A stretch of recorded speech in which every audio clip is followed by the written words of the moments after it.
thinking that it happened overnight. It didn't. In it for the long haul flight, committed. Wanted me to fail out of spite, I didn't. All bark but they don't bite, they timid. Thinking that it happened overnight, but it didn't.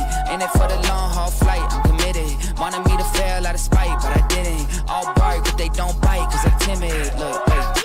I got people trying to wish and pray that I'ma fall about it, all about it till we spoke in person. Don't wanna talk about it now, huh? Oh, you sound tough, toying with them, don't get wound up. How you wound up? Another number in the round up. Put the town up, I built this thing up from the ground up. And if I bounce up, I get my crown stuck. Green light go, got the east side flow. I'm a giant in the space like FIFA4. All the kids sing along like EIO. Every time when they see my shows, thinking that it happened overnight, yeah, it didn't.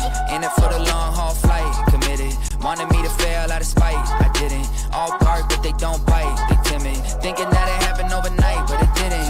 In it for the long haul flight, I'm committed. Wanted me to fail out of spite, but I didn't. All bark but they don't bite, cause I'm timid. Look, out my way, I ain't built this in a day, but you know I'm here now to stay. I'm hungry, boy, I'm not here to play. Thinking that it happened overnight, it didn't. In it for the long haul flight, committed. Wanted me to fail out of spite, I didn't. All bark but they don't bite, they timid. Thinking that it happened overnight, but it didn't.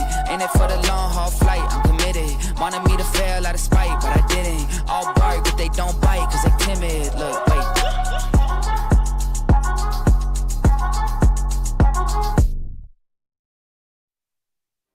Good evening, Blue Jay fans, and welcome to Bondurant, Iowa for another Raccoon River Conference matchup between the visiting ADM Tigers and your Bondurant for our Blue Jays. It's an icy, coldy, windy day, but we're inside, so it's a little bit warmer.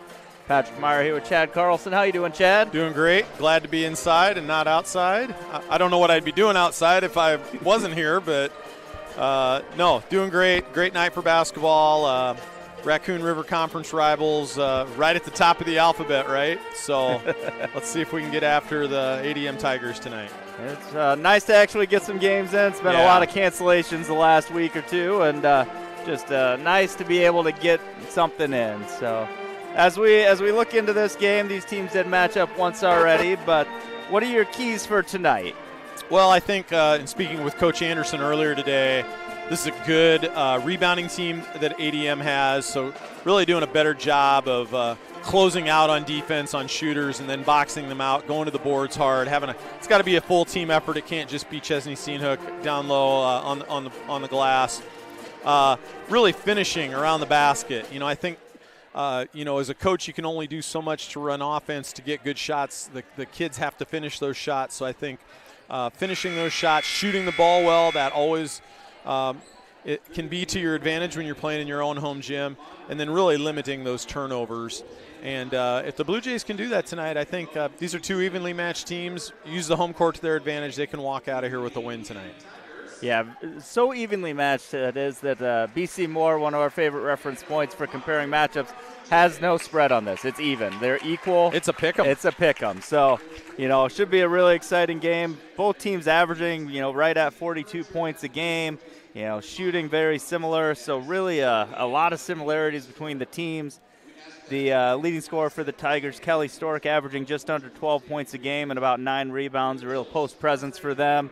And for the Blue Jays, Chesney Steenhook averaging just under 14 and averaging 9 points a game, too. Really similar type of player, similar spot to be, and probably a similar focus from both teams trying to get the ball into there. And the Blue Jays saw a little bit more success the last couple games. I know they went 1-1 in the two of them, but really closed out that Ballard game well and got a big win at Roosevelt. And I think a lot of that has to do with the way you're handling the ball, less turnovers. You see that with Aubrey Haynes. You talked about her getting a little more comfortable, and maybe not forcing it as much. And that's going to be another important part tonight as you try to get Aubrey crisp passes into Chesney and just see how the team can work together. So absolutely. And, I think teams, they do a lot of soul searching, around that Christmas, New Year's break time, especially if they're struggling as our girls were. And I think they've come out of break and they've really answered some of those questions. They've absolutely stayed together as a team. That's the thing Coach Anderson shared with me is they've got great seniors on their team. They got great kids, good human beings, good people. And when you have that and they're ready to make a change and be coached, then you can really start to make some strides. So as we look at starters, first for the visiting Tigers, you have Senior number 5, Aubrey Winter. Junior number 12, Aniston Talari. Junior number 25, Kelly Stork. Sophomore number 32, Madeline Roundcount. And sophomore number 35, Lauren Hignorn. For your Blue Jays, guard number 2, junior Aubrey Haynes. Guard number 10, senior Hannah Green. Guard number 14, Abby Neville. Forward number 33, Erica Lyle. And forward number 41, Chesney Steenhook.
All right, as we get ready for the opening tip, just a fair warning, it might be a little hard to hear at times as we do have the pep band ready to rock out next to us, and they're right up in our ears and ready to jam because, well, they don't know how to do things quietly. So, and if you hear Patrick start to yell shoot or three, he's not talking necessarily about the basketball game. He might be thinking about Iowa wrestling that's going on in Michigan, Chrysler Arena probably, right? Well, actually, this is the one before the Iowa wrestling. Oh, okay. I did pass up my Iowa tickets over to Mr. Michael Brew tonight so that he can watch Purdue at Iowa, and I'll be here for a little Raccoon River matchup. That's right. So. We got to beat the Boiler Ups.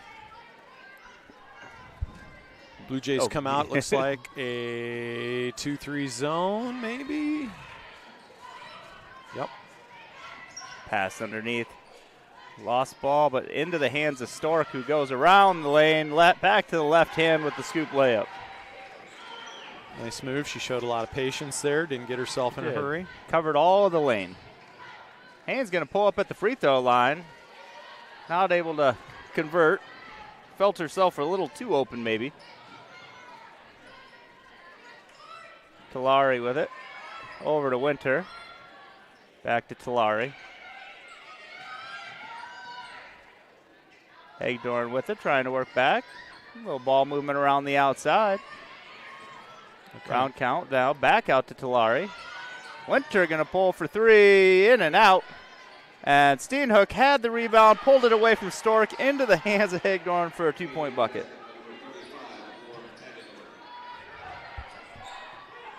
And, Hannah Green almost shot into our own hoop and got a little out of control. Round count puts in the bucket, and coach is going to call a timeout to let that one reset. That was a weird little set of activity there as the Blue Jays went to inbound. It had it knocked away, stolen back, and, well, a little bit of confusion. I think Hannah Green has a most embarrassing moment now for her senior year to share. She did not score the bucket for the other team. She didn't. And right now she's going to come back strong. I'm just going to tell you that, Patrick. Yeah. All right, so Blue Jays will inbound under their hoop, down a quick 6-0 burst. And Green's able to get it in to Haynes. Cross court to Neville. A little dangerous pass there, but Talari wasn't looking yet. Got it across the half line in 8 seconds. Tough inbound or entry pass there, knocked away by Stork. And I think both coaches are probably thinking, hey, let's slow this down a little bit. Settle in. Yeah. You know, kind of like the Ricky Stanzi days at Iowa. You got to get that bad pick six, and then you can start playing. All right, everybody's good. We'll start playing now. Well, and a little bit of a late start, too. You know, you can kind of sit around too long, and nice job by Erica Lyle with the rebound putback off the missed three. Really nice job by Erica. Showed some strength there, rebounding the ball and getting it back up quick for the two, and she'll get a chance to go to the free throw line. That's going to be on Lauren Hagedorn, her first foul. Lyle's free throw, no good. Rebound, Stork. One thing you could watch for between the two post players is which one might be able to get the other into foul trouble tonight. Right. Yeah, because you don't have a lot of backups that are much like those starters. I mean, right. I think that ball was thrown off a shoe, ended up in the hands of Hannah Green. An unintentional kick, so no whistle. I've dribbled a ball off my foot before. It's fine. Aubrey Haynes for three, no good. Hannah Green takes the rebound, and Stork rips it away. Like pinball over here. Oh, hot potato.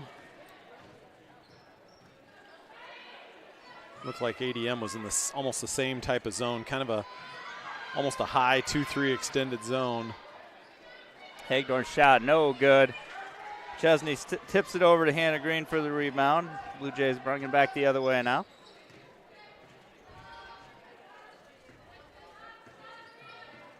Haynes using the screen from Chesney. Chesney spending more time on the perimeter so far this game. I don't know if that's trying to get Stork out of the paint. And it is. They are playing a man-to-man, person-to-person. That was Haynes shot up, no good. Lyle got a tip on it, but it goes out of bounds. Good to see Erica active on the boards here early on. That's a role she could really take on and give her team a lot of help with. A good driving shot there from Aubrey, too. As she cut in, nobody tried to stop her, so she went in for the basket. Yeah. Just didn't quite get it to fall, but it's a good take, and I think maybe that's part. If you can get Kelly Stork to come out of the paint, that shot's going to be there because they're used to her being in there. Or a chance to dish to Chesney for a layup if she can get that penetration. Hagedorn into the paint, shot up, and gets it to go. That was a tough shot. So far, I'm a little ahead of Muller. Morgan Muller checked in, didn't even notice as she came in for Abby Neville. There's been a little bit of contact in the paint, and so far they haven't been too aggressive on calling those fouls, which I think is probably good for both teams. Because sometimes we've seen those ticky-tack things at the very beginning called, and you get a cheap foul or two right away. And so into the triple team, and Morgan Muller is going to get the foul. Chesney's really coming out high on Stork to guard her up at the free throw line. I don't know if, having not really seen the scouting report, I don't know if Stork's good in that mid-range, but that's pulling her up high is exactly what kind of led to that basket right there in that zone. Hagedorn has 6 points already, 3 buckets in the paint. This is just a man-to-man press. They're kind of jump trapping or jump switching a little bit. Green now with it. Over to Muller. Back out to Haynes now. Chesney has it into double team. Out to Muller for three. Going to be short. Pass to Lyle. No good. Rebound. Hagedorn. Going coast to coast. Step through layup. Good. Lauren Hagedorn with a quick 8. She averages right at 5. So hopefully that's it for her. And Madeline Roundcount going to get called for a foul. And coming into the game is Brecken Morse for Roundcount. For the Blue Jays, Addison Brown going to come in for Chesney Steenhook. Addison getting some early action again.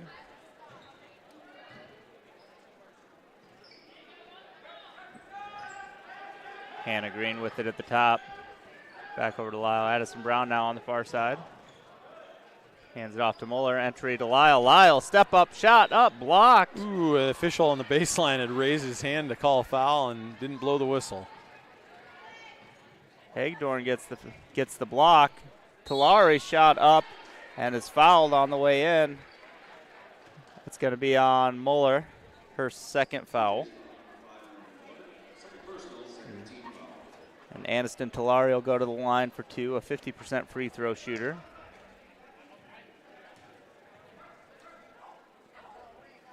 First one is long. Coming in, Abby Neville in for Muller. Blue Jays going to make another substitution. Grace Bergson going to come in for Erica Lyle. Coach Anderson. One at a time, sir.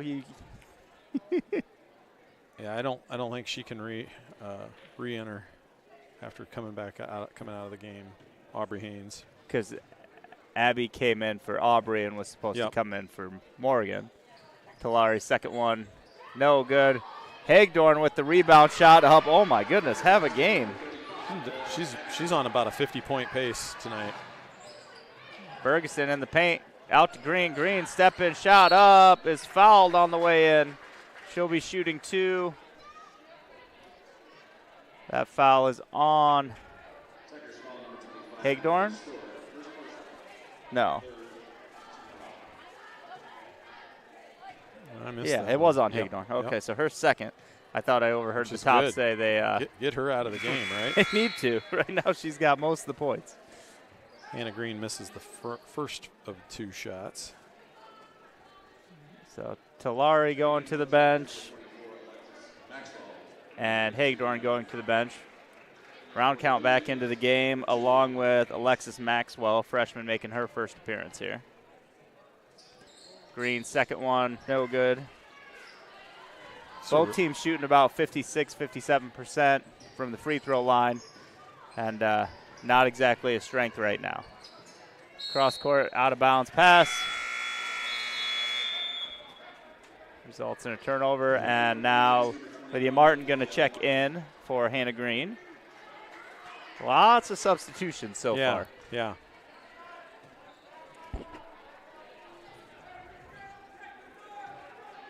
Right now, ADM just a little more locked in on the defensive end than the Blue Jays are, and I think that's one of the reasons that we kind of see the score as it is right now. Haynes working with the screen again. Pull up 3, off the rim, no good. Really nice screen by Grace Bergson. Yep. Really freed Aubrey up for the shot there. Rebound Stork. Blocked away by Lydia Martin and recovered by Blue Jay. Bergson going to get called for the foul, and Alexis Maxwell converts the bucket.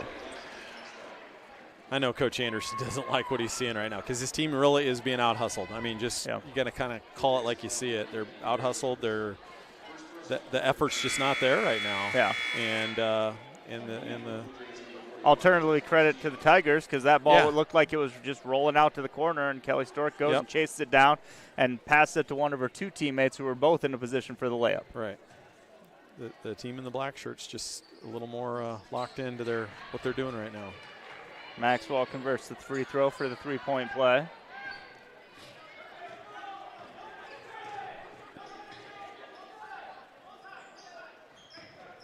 Neville has it taken away, able to recover it. Madeline Roundcount had tipped it, and now we're going to get a travel here. And just a really frustrating start for the Blue Jays. Need to find something positive to roll with here. But Stork and Winter to the bench. Talari back into the game along with Kinsey Maxwell. So I think that's 2 Maxwells on the court now. Now the Blue Jays are in a player-to-player defense. Call the hand check on Lydia. Mm-hmm.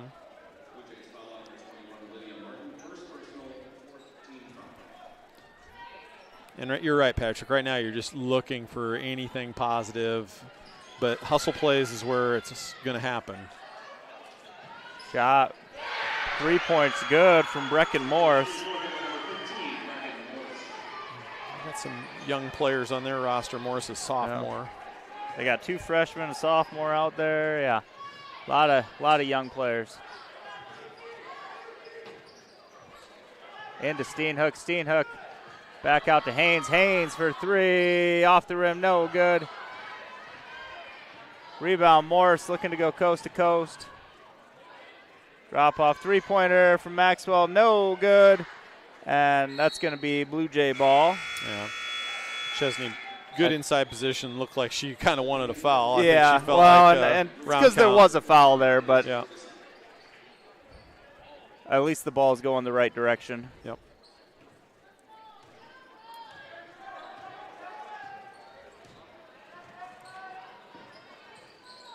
Ferguson with it. Gets smacked in the face. Haynes for 3. In. Yeah, I'm going to have to start getting some of those. You're down 18. You can't get it all back at once, but you can chip away. Just need to string together a couple positive possessions in a row. Haynes rips the ball away. Looking for a little help. Hands it off to Chesney, who's fouled in the paint. That time round count got her.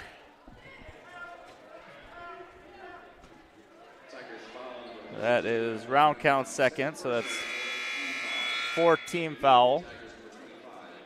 Kelly Stork going to come in, get round count to the bench. Green to inbounds, over to Chesney. Chesney out to Haynes at the top. Back over to Hannah Green, now into Chesney in the paint. Turnaround jumper, no good. Good look off the rebound, Kinsey Maxwell. Yeah, the inbound play was a pretty decent look. I mean, they converged on her, but she still got turned around, got a good shot up. But I'm going to get 2 shots here. That foul is on Chesney. Morris will go to the line for 2. First one up and good.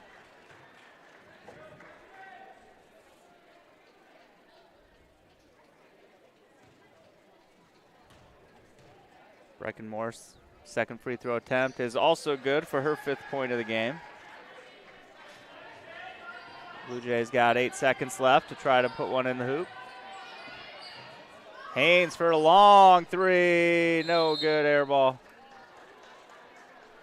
Had a little bit more time if she wanted it, but yeah, I think she settled a little bit there. I mean, she could have probably got herself a half a dribble closer. Might be watching too many Hawkeye games. Talari with the heave. Oh, in the rim and out. Oof.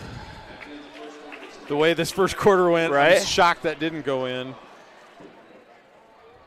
So end of the first quarter, 22-5. A lot of things to work on, but definitely some opportunities to improve. Well, right now you mark it down. You say, okay, we were 18-point deficit. We were down 20-2 in the first quarter. How much can we chip away to halftime? Can we get it to 12, maybe 14? Yeah.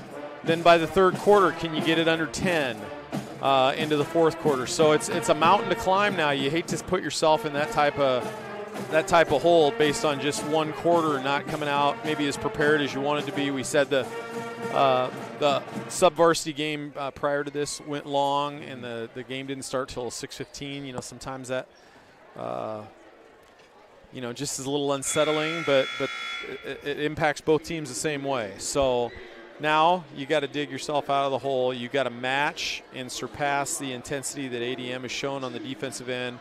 On your defensive end, I think Coach Anderson's probably going to save that zone for another time. It just seemed like ADM was getting whatever they wanted in that, really attacking the short corners.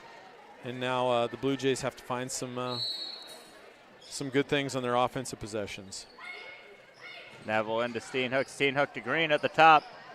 Back over to Lyle. Blue Jays back out here with their starting lineup. Looks like the Tigers are as well. Chesney turnaround 2. Good look, and that's a good pass. Sometimes those passes don't get up high enough, and they're easily stolen. And that was put it right where Chesney could go after it and go right into her shooting motion. Stork in the paint, kick out. Winter for 3, and it's good. We don't need them to start hitting threes. No. They have enough stuff going for them already. Yep.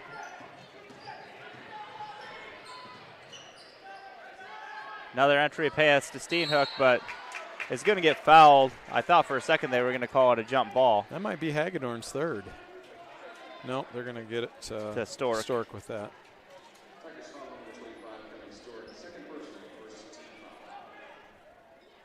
It's as effective as Hagedorn was in the first 8 minutes. Kind of surprised to see her out there with the 2 fouls. Yeah.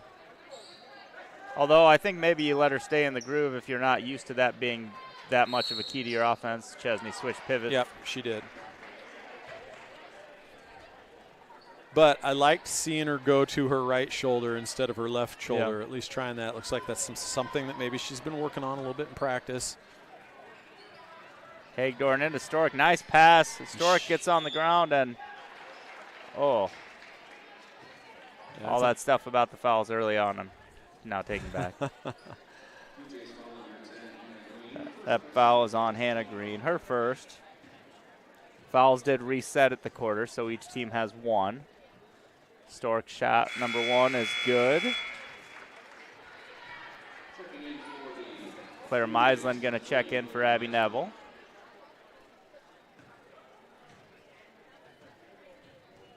Second shot from Stork is also good.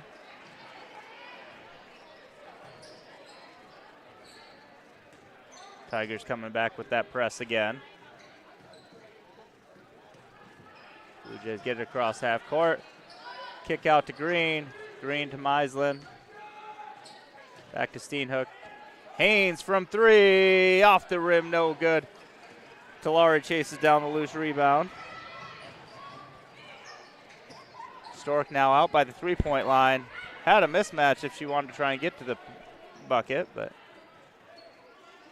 not that you typically want your post player driving from the 3-point line like that, but it worked out pretty well again, but the shot was blocked. Yeah, nice block by Erica Lyle there.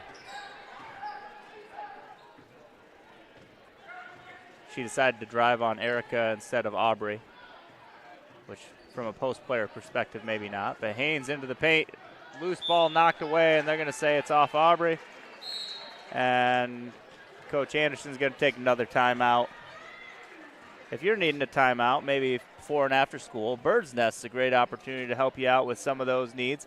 They're not just a timeout area, but before or after school, they're going to put you in timeout. I mean, they'll give you a timeout. You got to work and all that stuff. So Bird's Nest's been a great community partner and a great place for taking care of your kids before and after school, and just a great organization here in the community. Great partner for the students and employer of many students as well. So we're thankful for their partnership and all they do here in the community. 27-7 is our current score in the second quarter. And really just looking to string together a couple positive plays in a row. Well, and that's kind of all it, that's what it takes is you get 2 or 3 baskets on 2 or 3 straight possessions, you get some stops, and all of a sudden you maybe got it down to 13, 14 points, and then it's manageable. It's still a long way to go. But, right now, you would have hoped to see maybe a little more life. There's some positive things. Good post feed to Chesney. Aubrey's getting some open looks, just not knocking those down yet. Well, we've had a little bit more positive on our offensive side, but then they've made up for it by starting to hit their threes. So round count drive, layup, no good. Through the hands of Steenhook into Talari. Talari, no good. And it'll be a foul. That's at least her 2 on her. Round count, that's her third.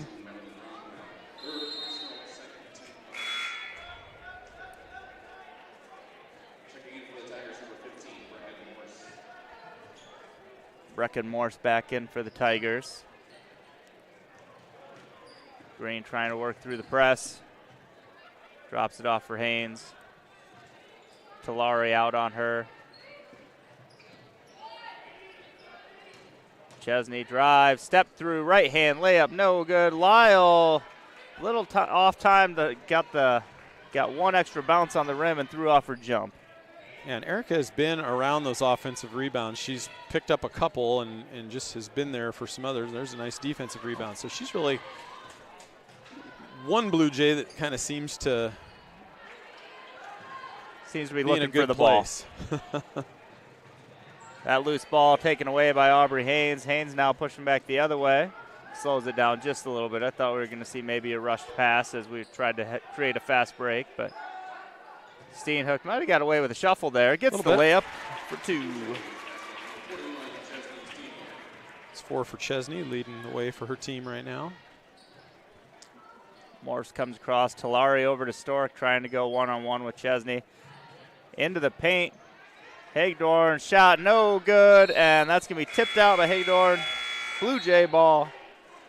You see, the Tigers really do put a lot of stress on a team to rebound the basketball. They've had a lot of second chance opportunities. You see Hagedorn there with the missed shot and then working really hard to get her own.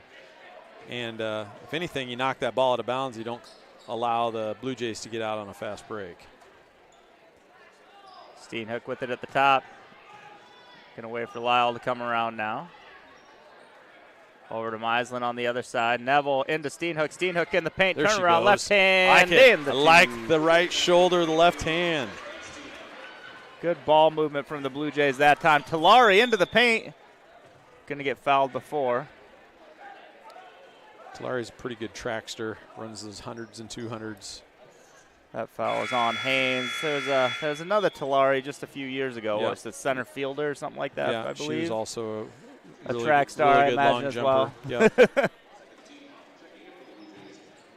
I don't know, cousin or sister or a familiar name. Stork in the paint, left hand layup, no good, and that's swatted away by Talari. Going to be a Blue Jay ball. They're making sure nobody comes away with a clean rebound. Yep, you're right.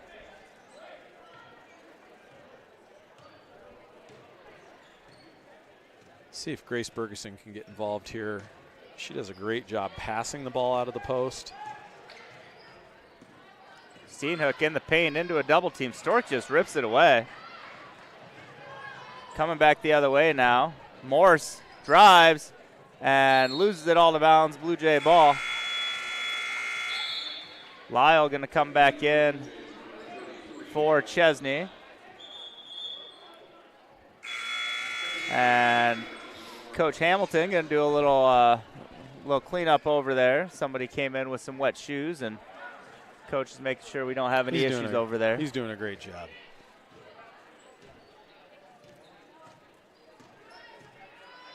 Haynes to Bergerson. Drops it off for Lyle. Lyle into the paint, back out. Erica had a lane there. She'd just gone hard to the basket. Bergeson over to Lyle again. 7 seconds on the clock. We got to get moving here. Haynes. Long three. Off the rim, no good. Just got it off before the clock But sounded. definitely not necessarily the shot you were looking for, rushed because of the shot clock. It ended up close, but baseline drive, reverse layup is good for Hagedorn. Having a career night right now, I imagine.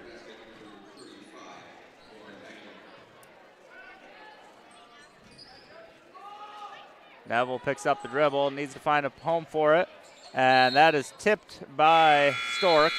Ferguson does a good job preventing her from coming to get the ball. Ferguson and Meislin to the bench with Green and Steenhoek coming back in. Blue Jay starters out on the court. Number 3, Grace Montag into the game for the Tigers.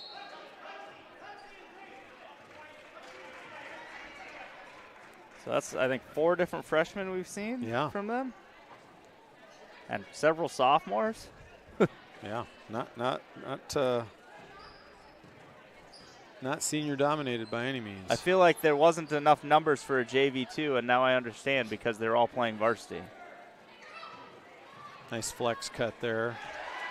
Alexis Maxwell with the bucket. One of those many freshmen we just talked about. Steenhoek back out to Haynes. Stork doing a good job fronting Chesney. Haynes for three, off the rim, no good, and Maxwell passes it right back into Steenhoek. Never save it under your own hoop, right? Great hustle, but it was a tremendous pass. Chesney said thank you very much. Montag back into Stork. Stork looking for a lane. Right-hand shot is good. Stork showing some strength there, going right through Chesney. 1:22 remaining. Hannah Green now over to Neville. Now to Haynes, into Steenhoek. Steenhoek shot up and count it. She says, I'll show you strength. Comes right back at her. That foul is on 15. Is that what they did? Brecken? Yeah, on 15 Morse. Brecken Morse. Okay, her first foul as she tried to help defense over the top. Jaylee Dahl, a sophomore, in for the Tigers. They have used a lot of players. Yes, they have. It looks like at least 10. Trent Miller finally making an appearance. Nice of him to show up. Steenhoek converts the three-point play. One thing about sitting right in front of us is you might get mentioned for trying to block our view. Yep. And that's a three-pointer from Alexis Maxwell. Freshman has 7. Now a pass into Steenhoek. Steenhoek drumps Nice. it off to Very Lyle. Nice pass. That's a Great assist. Nice unselfish play. I like how they just kind of let all of that go because there was probably a foul on the help. Ooh. But then there was also a potential for a charge. Hannah Green just got the worst of that one as she got a. She took a back of the head of Morse, I think. Yeah. Her to second her eye. foul. That could turn into a shiner.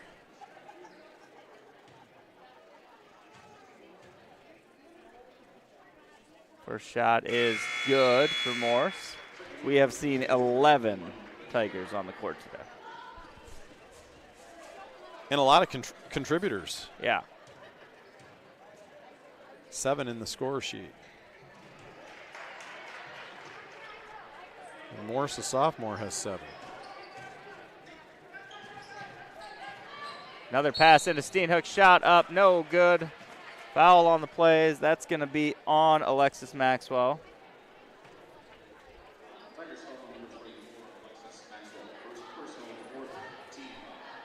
The Tigers coach is over there saying, you got to get up and stay vertical. Well, Chesney might have, a little bit of a height advantage on her. Free throw, no good.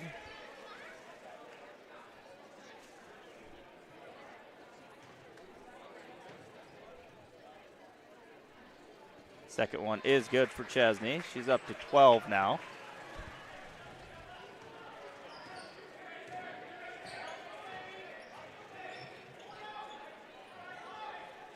Talari with it at the top.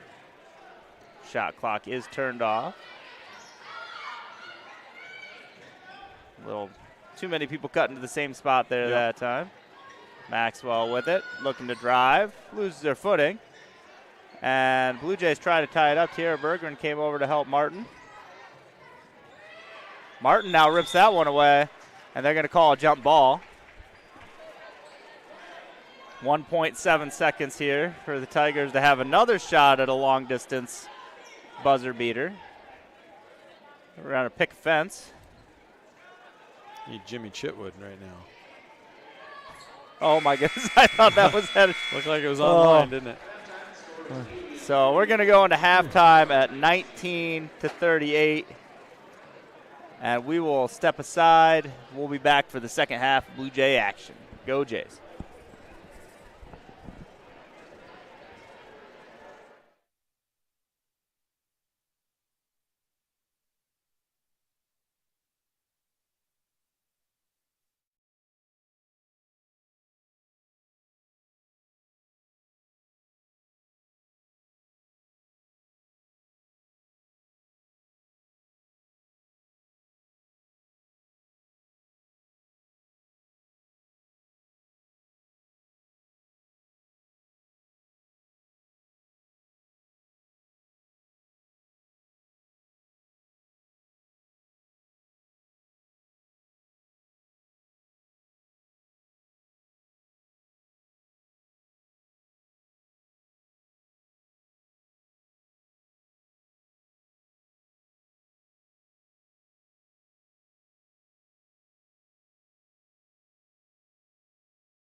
The Bondurant-Farrar Athletic Booster Club was established over 20 years ago to support all sanctioned junior high and high school athletic programs. The club is comprised of athletic supporters, parents, and community members who strongly believe that quality athletic programs and experiences enrich the education experience for the hundreds of student athletes participating in a district sport each year. Each year, the Booster Club raises thousands of dollars that are reinvested into athletic programs. Dollars raised go to the purchase of items such as uniforms, equipment, unbudgeted team travel, team banquets, and state qualifier signs, and more. Athletic boosters fund our uniforms for our 7 through 12 athletics. Annually, that is usually between $25,000 and $50,000. Without them, it would not be possible to keep our kids in new uniforms and get them the equipment that they need. The Booster Club is really vital to the health of our programs here at Bondurant-Farrar. They do a great job of providing a way for programs to get money for equipment, for example, for track, help out with hurdles, blocks, new high jump mat, etc. Without the Booster Club, it'd be really hard for programs to function without having to really do a lot of fundraising on their own. The Booster Club raises money through the sales of concessions, Bluejay apparel, merchandise, special fundraising events, and sponsorships and donations. As the Bondurant-Farrar community continues to grow, so does our athletic programs and the need for our support. The Booster Club is a great way to get involved and meet other parents and community members. Come join this fun and energized group. Bring your fresh ideas and love for Bluejay student athletes and programs. Visit bfschools.org/Booster Club to learn more. Go Jays!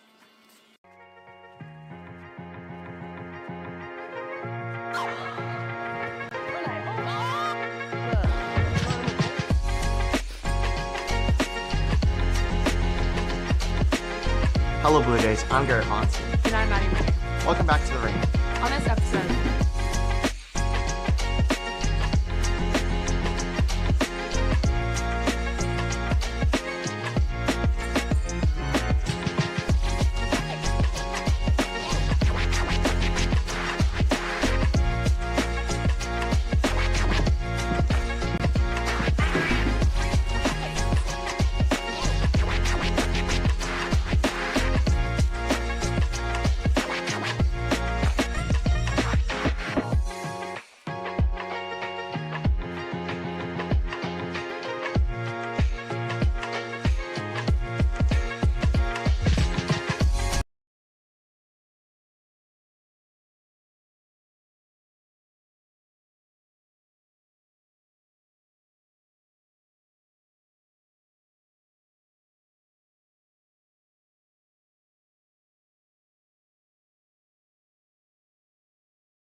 Welcome back to second half action of this girls basketball game here in Bondurant, Iowa.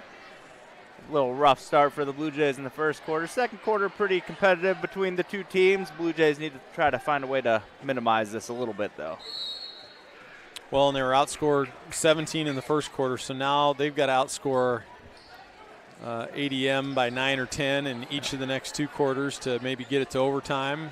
It might be too much to ask at this point, but Neville for three, in and out. Yeah, I don't think Abby quite caught that clean. She had a good look. It just didn't look like it settled right in her hand.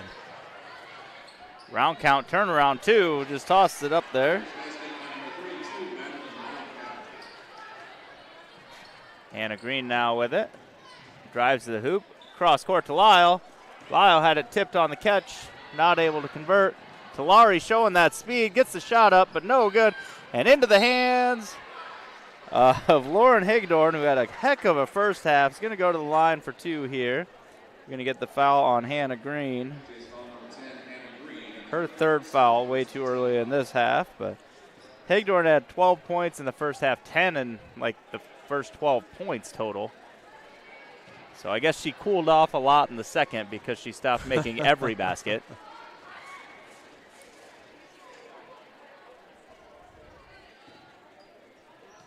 Second shot coming for Hagedorn.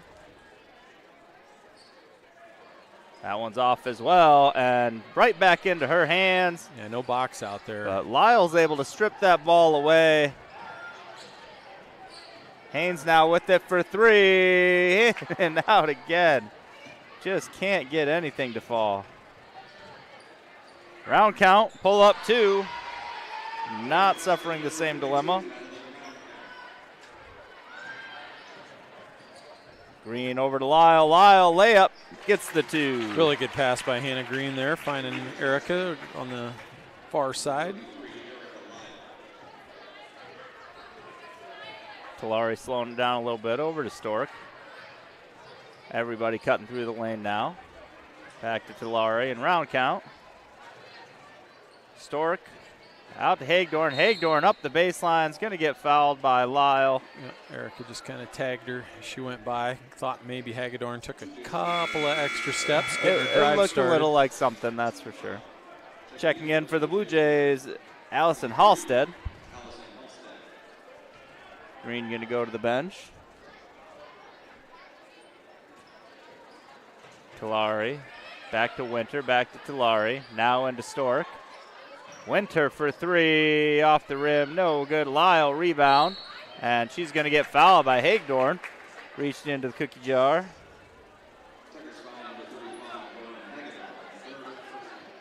Erica doing a nice job, making the effort to get to the boards.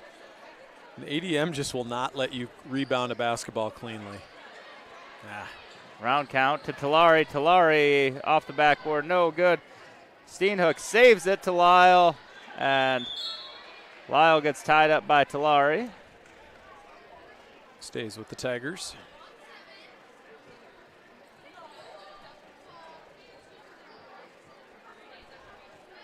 Tigers inbound. Talari underneath her own hoop. Stork gets lost in the middle and open for a lay-in. Well, and you know, the Blue Jays play a lot of that zone, so when you're inbounding against man-to-man, sometimes you don't get that communication. And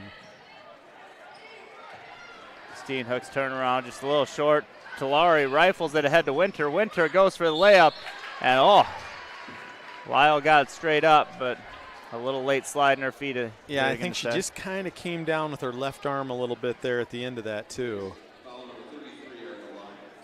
Because to your point, she really looked straight up, and I think just at the last split second, she came down with that. I hope it was that they called her moving her feet, because if it's the left hand coming down, it was reaction to the shot coming from the drive, but or at least that's what it looked like on the replay. Yep.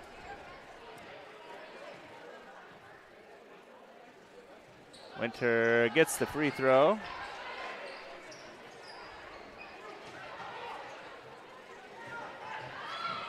Lyle, tried to save it to Mueller. Mueller goes out of bounds. Good catch there by Ella Cox. The cheerleader save.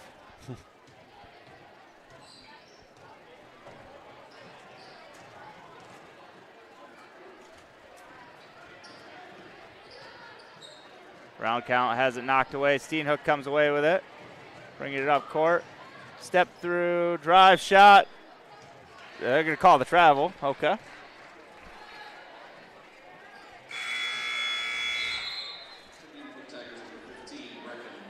Breckenmore's going to come in for the Tigers.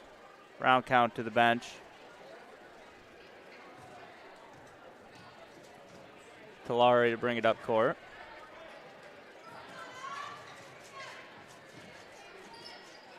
Stork over to Talari. Hagedorn now. Back into Stork. Stork, that was a lot of steps. I don't know. Haynes going to get called for the foul. She just was able to go all the way across the line, which doesn't usually fly outside of the NBA. NBA, you can do it all the way from half court, though. You don't really have to dribble at all. Stork makes the free throw. Number 10 points for her on the night. Just a little below her average. Still time to go to get there, though. That's a nice. Converts the second. Has a nice shooting form. Ball comes out of her hands well. Steenhook has it knocked away by Talari. Talari layup, no good. And Lyle tried to save it. Morse now, shot no good. Talari into Stork. Stork out to Winter. Winter for three, in and out. Ooh, a clean rebound. Chesney gets the rebound. Haynes over to Muller. Muller for three. No good.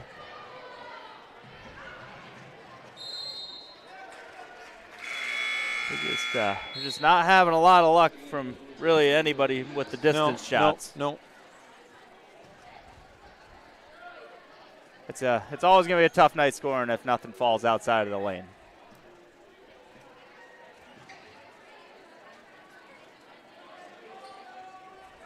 Muller to Halstead. Halstead over to Brown. Haynes now with it. Talari tight on her. Got to get moving or you're going to get that 5 count. Haynes stepped through, tried to pass it across, but Stork was there to knock it away. A little bit of shuffle there. Haynes now to Halstead. Halstead for 2, no good. Addison Brown trying to chase it down, and they're going to say off Talari, staying with the Blue Jays. Blue Jays, you talked a little bit in the first half about ADM having used 11 players up to that point. The Blue Jays have used the full complement of 12 from their bench in action tonight. So Coach Anderson looking for any combination, any spark. Energy. Just anybody that wants to show up with consistent energy, I think, at this point. Muller back over to Haynes. Haynes. She's getting that crossover dribble, getting by people, trying to kick it out, but not quite getting it where she needs to. At this point, I almost think she just needs to go up with some of those shots.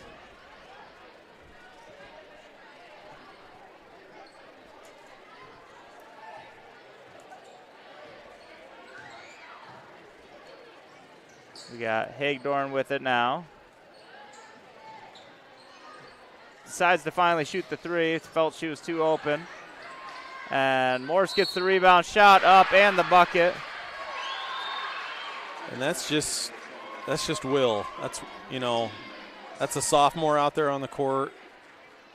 Might weigh 105 pounds soaking wet. And she just wanted that rebound more than anybody else on the court and muscled that thing up. Foul is on Muller, her 3rd. Team's 5th, so Tigers will be 2-2 at any point. Grace Bergson gets the rebound.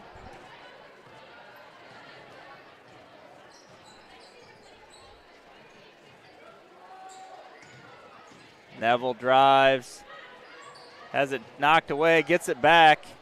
Over to Haynes now. Neville in the corner. Goes out top to Bergerson, and they're going to get Hagedorn charging through. Her 4th foul.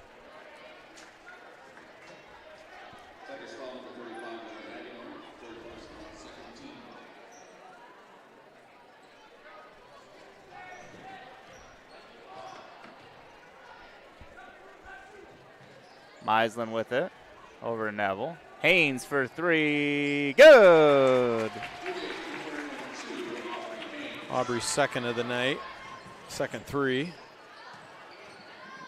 We're gonna need to get a few more of those. Nice hustle play by Claire Meislin. Round count went for that turnaround again.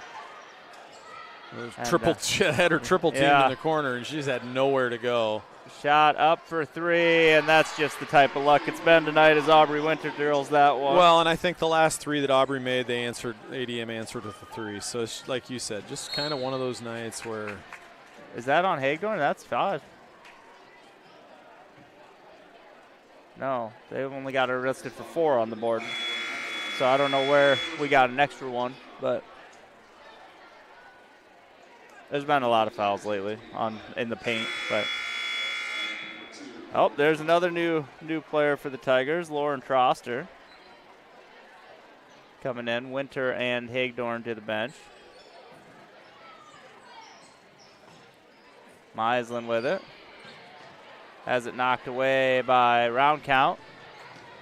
Head to Morse, and Neville hands on the ball, creates the travel. Chesney Steenhook coming back in for Addison Brown.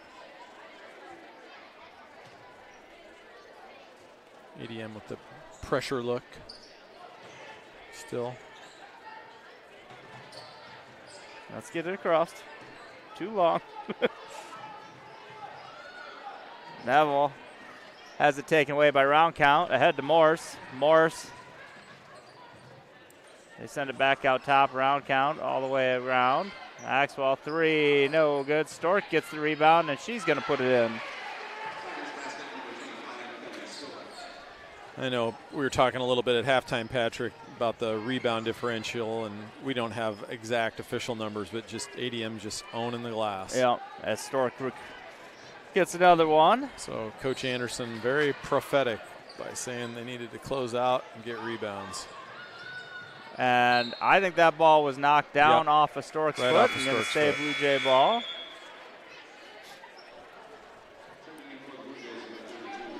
As we approach the end of the third quarter, we're getting a little bit of changing in the lineup now. Head to Steenhook. Tough spot to pick that ball up. And just, man, the pressure now getting to be too much.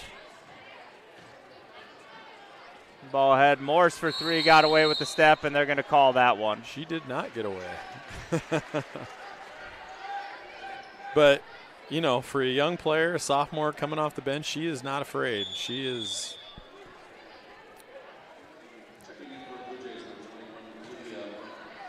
Getting right into the action. I think now is probably a good time to give a happy birthday shout out to number 50, Grace Bergeson, celebrating a birthday here on Blue Jay Court. So glad you're all able to say happy birthday with her. She lets the 3 roll. It would have been perfect. Tara Berggren rebounds it off the opponent's back and then does a little somersault. But yeah, so it's nice of you all to join in for Grace's birthday here. Blue Jays making some hustle plays. They just can't get anything going offensively at this point. Stork with it in the paint. That's a lot of stepping out. Like, either call the first foul or call the travel, but that one's going to end up with a foul on Chesney. Stork to the line for 2.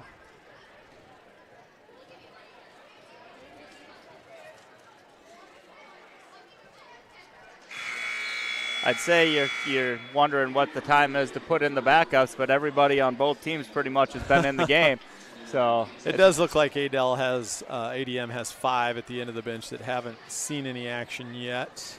But I'm not positive they're all. Maybe they are listed on the roster, but we may be. I'm not positive. There's 5 people on the varsity bound roster that aren't in the game yet. Yeah, we might be winging it a little bit with players that aren't. There you go.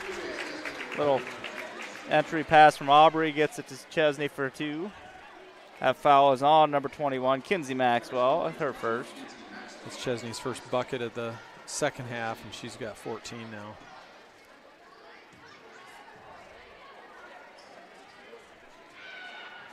And that ball, a little tip action drill, ends up in the hands of Stork.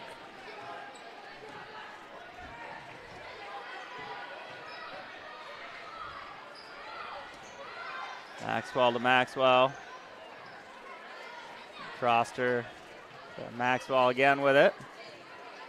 And shot, lift, right hand scoop from Kinsey Maxwell. Yeah, that looked like the old 6-player crossover move. Shots out late, and we're going to go to the end of the third quarter. Blue Jays 26, ADM 57. And, really kind of losing ground here. As a coach, what are you saying for this last quarter? Well, I think similar to what you said earlier, it's, hey, girls, we're down 31. And that's probably going to be too much to overcome in one quarter of play. I mean, I'm not sure we've seen stranger things, but what can we do positively? What can everybody do? Challenge yourself to make something good happen, and don't be afraid to go out and make plays. You might turn the ball over. Don't make mistakes because you're afraid. Make mistakes because you're aggressive and trying to make some good things happen, and because you're hustling. And I think as a coaching staff, you can live with that. I mean, it's hard to say find some momentum to build into next week, but anything positive you can take in this fourth quarter, something to look for as motivation, would be a good time for that.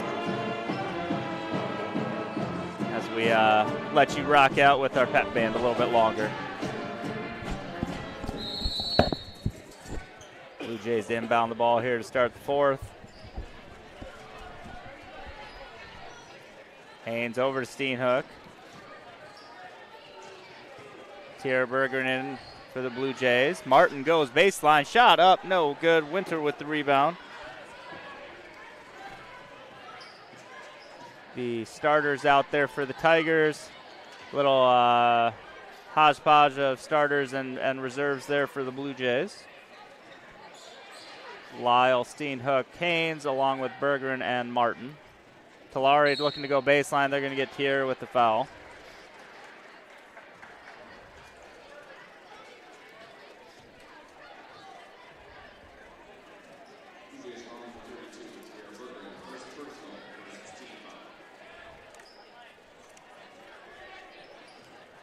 Winter into Stork.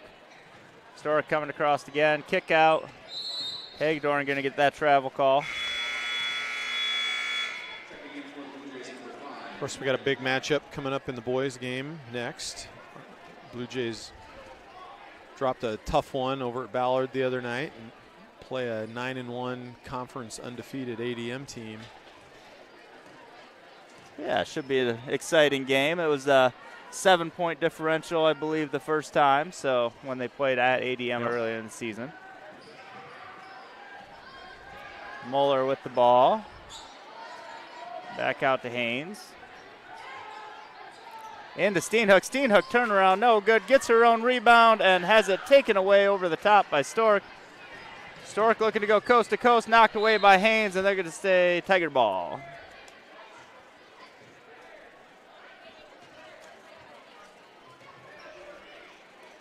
Talari inbound. Up top to Stork. For Winter at the 3 line now. Hagedorn out to round count. Lyle knocks it away. Going to touch Lyle last.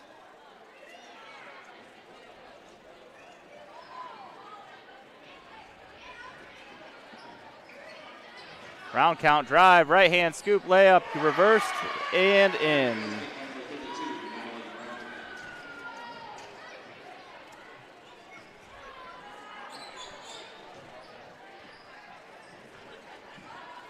Mueller drives, tough angle, pass to Lyle, back to Mueller. Runs all the way down the baseline to the other side. Back out top to Haynes. Chesney, kick out Martin. Back to Haynes, 5 seconds on the shot clock now. Nice attempt to get that ball into Cutting Martin, just not quite able to convert it. Winter now drops it off to Talari on the left side for 2.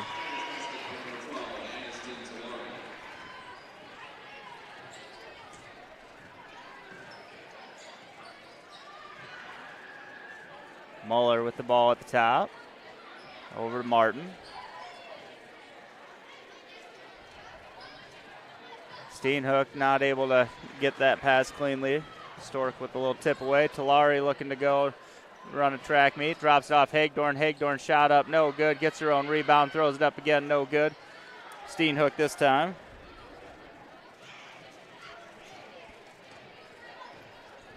Haynes into Chesney. Chesney looking to back down, not able to get that turn. Stork going to get called for the foul.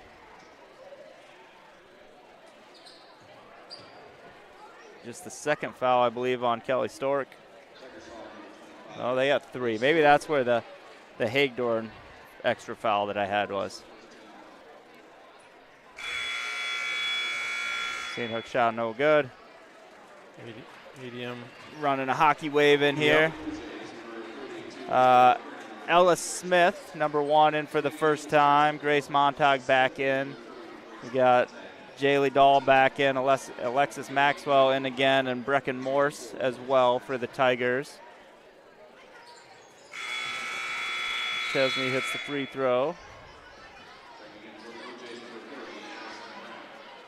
Yeah, so 3 sophomores and 2 freshmen in for ADM right now.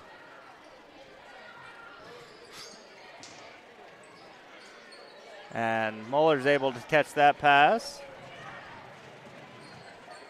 Out to Bergeson. Bergeson into Addison Brown. Brown, right hand shot up, no good. Kicks Garrett down there with the camera.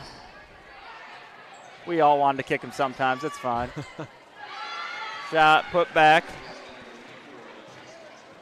Maxwell. That would be Alexis Maxwell. Addison Brown shot up and gets the bucket. Addison's first bucket of the game. She'll get a free throw. And that foul is going to be, I believe, on Brecken Morse. Good aggressive take there.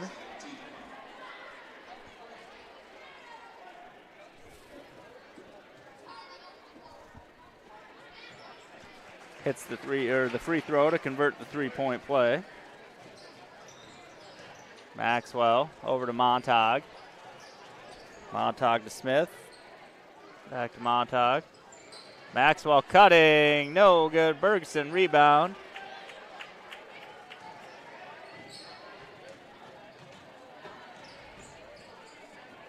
Brown going baseline and stepped out of bounds, or nope, calling a foul? For foul. Okay. Baseline out of bounds. The little finger shuffle that the official was doing, I thought maybe he was trying to say it went out. So Lauren Troster checking in again for the Tigers. Morse going to go to the bench for the Blue Jays. Muller going to go to the bench, and Allison Halstead going to check back in.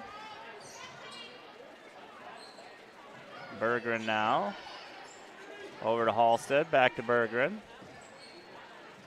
Lydia Martin.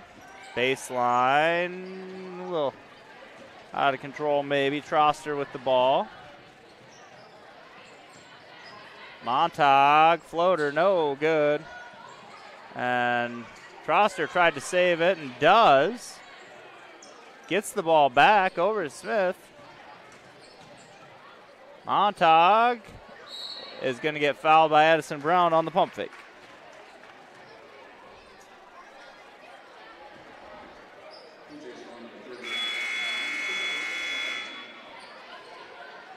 Muller and Meislin in for the Blue Jays. Ferguson and Brown to the bench. And Addie Bork checking in. So there might be 3 people left over that the Tigers haven't used based off of varsity bound, but Addie gets her first action of the game. 3-pointer is no good from Jaylee Dahl. Berggren gets the rebound and is fouled.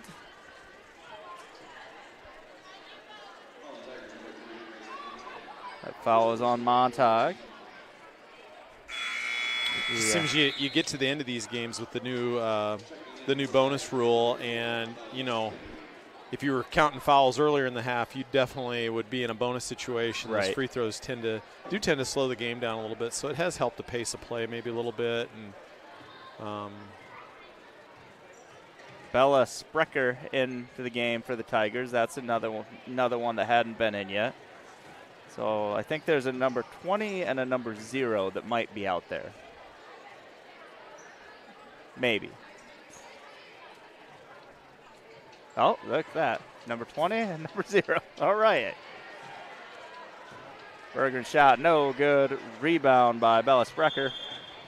And coach is going to call a timeout to get his last 2 players into the game. Number 0, Emma Worley, and number 20, Meredith Maddie, into the game. So if you are on the ADM side and you haven't been in, just go tap coach on the shoulder, let him know you haven't been in the game and you think it's your turn. And they had 7 on the court. Now they have 6 on the court.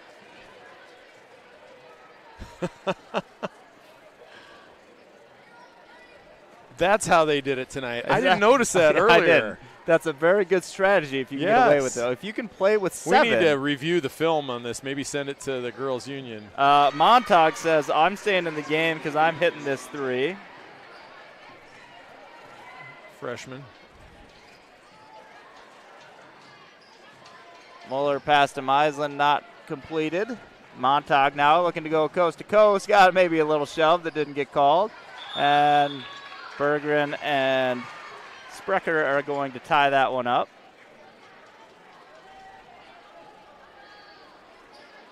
We are currently at the running clock.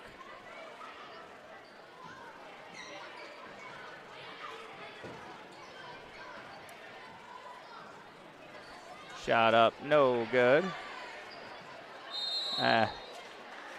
Martin's going to get the foul as she wraps up the arm. Yeah.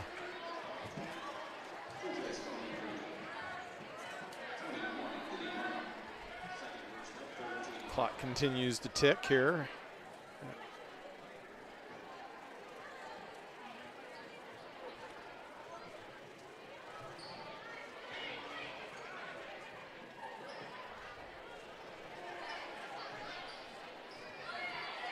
Shot up is blocked by Halstead. That's going to bring us to the end of the game, 30-67. Tigers come away victorious on a game where they just kind of had everything working, and the Blue Jays struggled to find much really in that game. And I'm sorry, I didn't you throw that tape away. I think almost if you're coach, just say, I don't want to see that again. You say let's flush it. Yeah, and that's kind of what you want to do. And ADM really did. They controlled it from the very beginning. They got out early. They had a big lead at the end of the quarter, and they just kind of cruised. Yep. One final thing we do after every game. Obviously, we'll have a nightcap game tonight still, but the Vision Bank Player of the Game. That's going to go to Erica Lyle tonight. 6 points, 5 rebounds or so, but really. Probably was the best energy on the court for the Blue Jays, and really was in position to be a part of most of the plays, and so just a good asset to have. Yeah, and a positive thing to build on, because I'm sure Coach Anderson is going to say in the locker room, let's build on what few positives we had, but the rest of it, let's pitch and throw away, and let's get ready for next week. Yep, so Vision Bank Player of the Game going to go to Erica Lyle. Vision Bank, see what we can do for you tonight for the Blue Jays. That's going to lead us to Varsity Boys action, so we'll take a 14-minute break, and we'll be back for the second game. Go Blue Jays.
like I've been smooth for so long, I'm trying to get rough. Buffing my nails, dog, I'm trying to get buff. Shaping my beard up, I'm liking the scruff. The hills, cause I'm living my life in the cut. Can't imagine that I'm gonna meet my wife in the club. We gon' see though, I feel like she more of a CEO. Or maybe she doing volunteer work in Rio. It's not like I need her, but I would love to meet her. Another day, another dollar, another phone with another feature. I don't play goalie, but I'm my brother's keeper. Surrounded by family, I'm not with other people. They say I got my pop's demeanor and mother's features. The garden's still private as ever. The gang thriving together. Your boys striving to be the most dominant ever. The hardest white boy since the one who rapped about vomiting sweaters and holding comments. Cause I promise you I'm honestly better than whoever came to your head right then. They ain't cut from the same thread like him. They don't study doing work to get ahead like him. They don't toss and turn in the bed like him. Cause they don't love it. They don't love it. They don't love it. They don't love it. They don't love it. They don't love it. They don't love it, they don't love it. I've been laid back so long, I'm trying to get turned. Searching my name, dog, that's how you get hurt. Being likable, I'm trying to be unbreakable. I just realized that this whole game is takeable if I want it. And I do, yes, I want it. I don't care how you feel about it, I do what I want. I used to look up to the people that I'm moving in front of. It's not that crazy anymore, my city used to a come up. Bryce and Jack G, James is up next. The rest is up to me, these lames is upset. My peers get upstage, the fans are obsessed. My city is upcoming, these people are oppressed. And I'm gonna change things. I'm up at Carmichael's trying to get on the same page. I heard about the rapper that you claim was a mainstay. They had a nice run, but they never gonna maintain because they don't love it, they don't love it, they don't love it, they don't love it, they don't love it, they don't love it, they don't love it, they don't love it.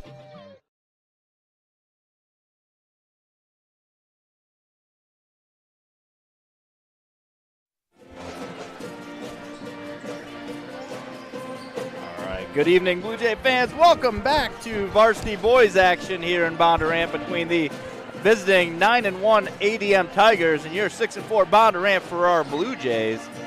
Blue Jays looking to avenge their previous matchup in a 61-54 defeat back in December.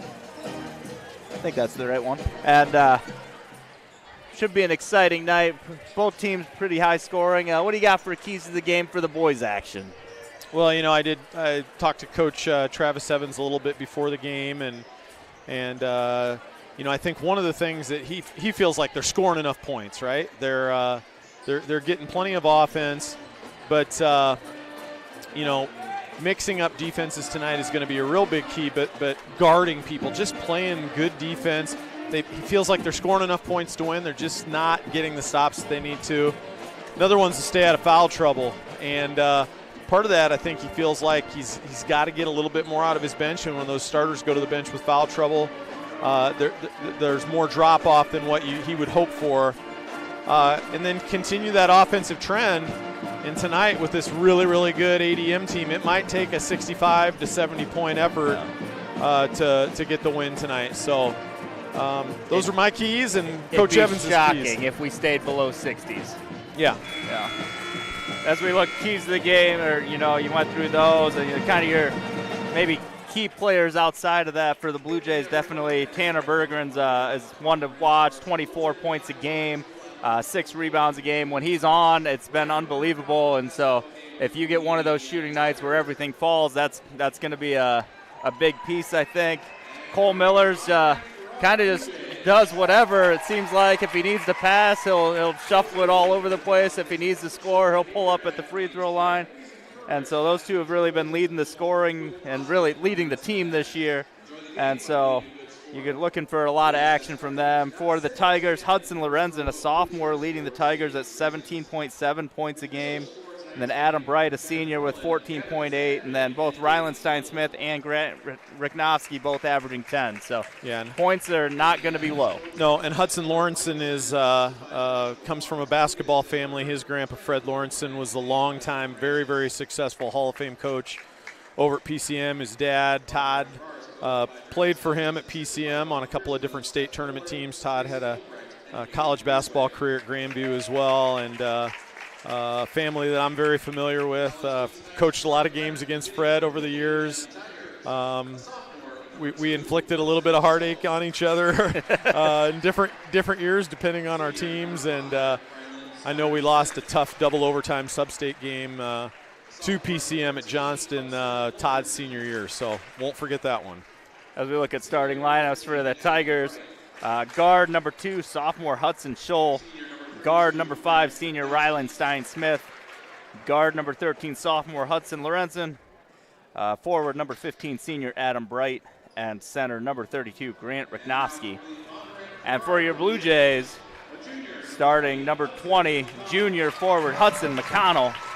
Number 22, senior forward Nick Fonts. Number 25, junior guard Cole Miller. Number 30, senior guard Carter Albright. And number 32, senior forward Tanner Berggren. Blue Jays have ran the same starting lineup every game. I think the Tigers are the same, and so basically a similar matchup to the first game of the year, but that was an early season, so you're kind of seeing where things are going now. Blue Jays have been a lot of close competitive games and need to keep it going the right side of that, keep any runs from the other team to a minimum while trying to stretch yours out a little bit, and let's see what happens. Yeah, and it's no time to rest, no rest for the weary either, because they turn around right away and play tomorrow at Wells Fargo Arena against a Mount Vernon yep. team. I almost said Marion, but that was last year. So if you don't have anything going on tomorrow, I believe your ticket also gets you into the Wolves game. So 1:30 tip for the Blue Jays versus the Mount Vernon Mustangs. Number 32 is here on the tip. Riknowski comes away with it. He's a big tight end looking guy out there. I've watched the earlier game at Adel on their YouTube channel, and real physical presence inside. Lorenzen. Stein-Smith in the corner. Stein-Smith, a quick player. Dump off pass. Fonts knocks it away. Scholl saves it to Albright. Miller going to push ahead now. Berggren for 3. 2 off the backboard and in. That makes him a early MVP candidate because he's going to the bank. You know, Vision Bank, I heard they've got ATMs that are open late. Tanner Berggren stopping in for a quick shot. Stein-Smith back over to Scholl. Lorenzen. Left open for 3, and he answers.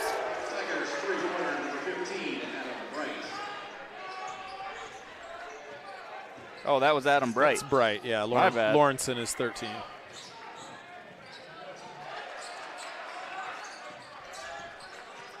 Miller to McConnell. McConnell looking to drive. Dump off Miller. Miller is going to get called for the quick travel.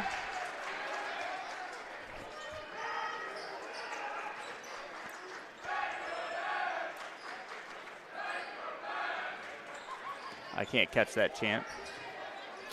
Stein-Smith with the ball.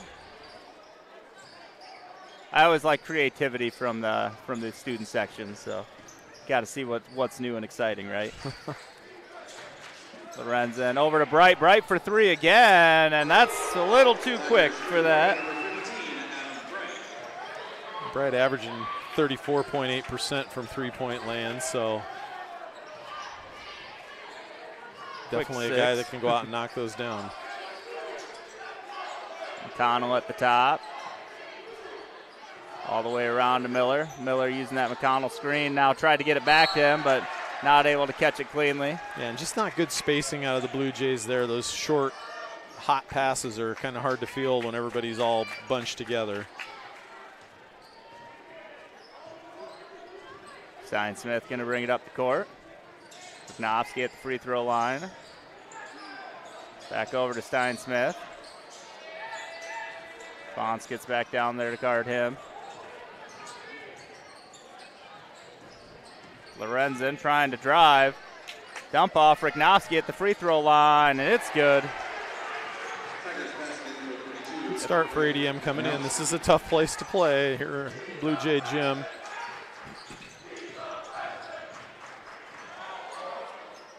Shot up, no good. Stein-Smith coming the other way. Up and under, dump off pass, Riknowski. Riknowski blocked by Berggren. Good job by Tanner, just kind of squaring him up.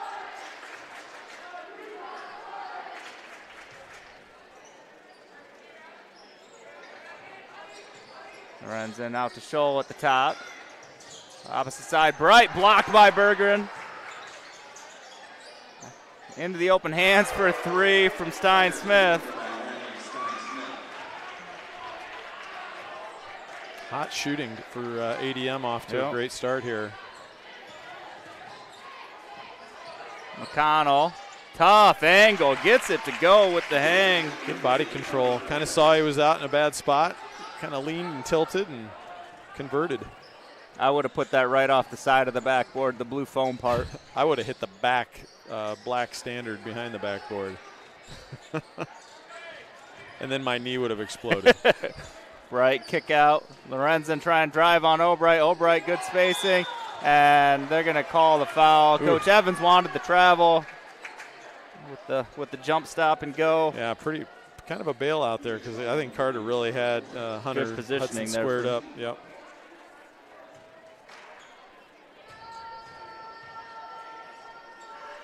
Lorenzen to the free throw line.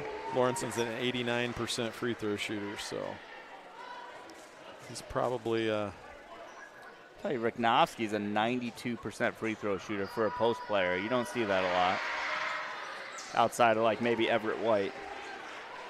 Yeah, it's a good comparison there.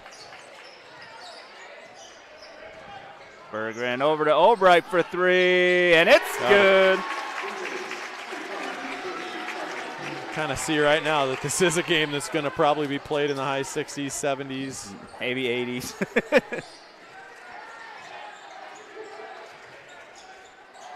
Bright with the ball. Bergeron on him. Bergeron, kick out. Scholl for 3, and oh man. Riknovsky's the only one that hasn't hit a 3 for the Tigers so far. Slacker. Now, Lawrenson has not hit one yet either. No.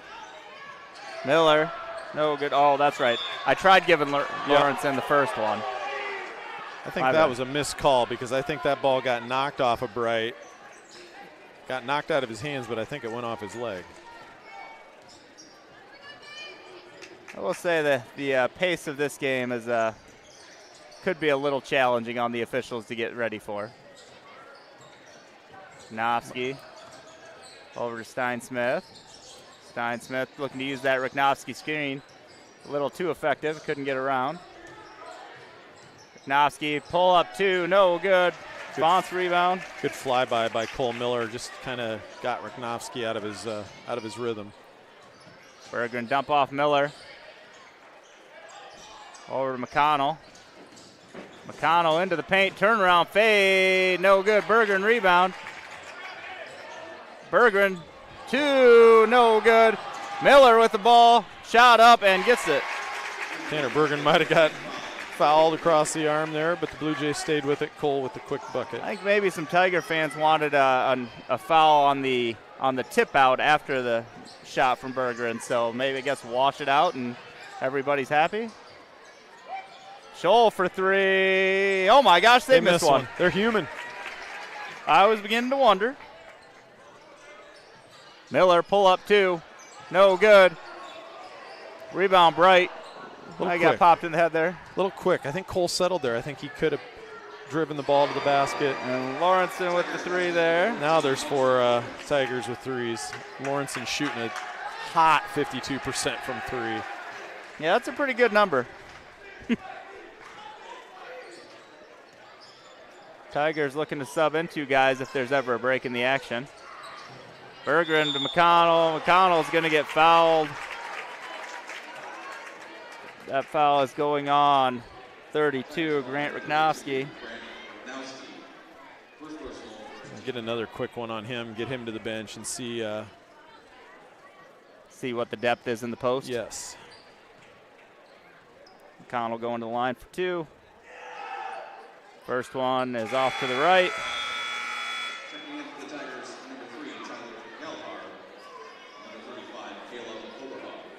So number 35, Caleb Overhaus, and number 3, Tyler Geller in for the Tigers.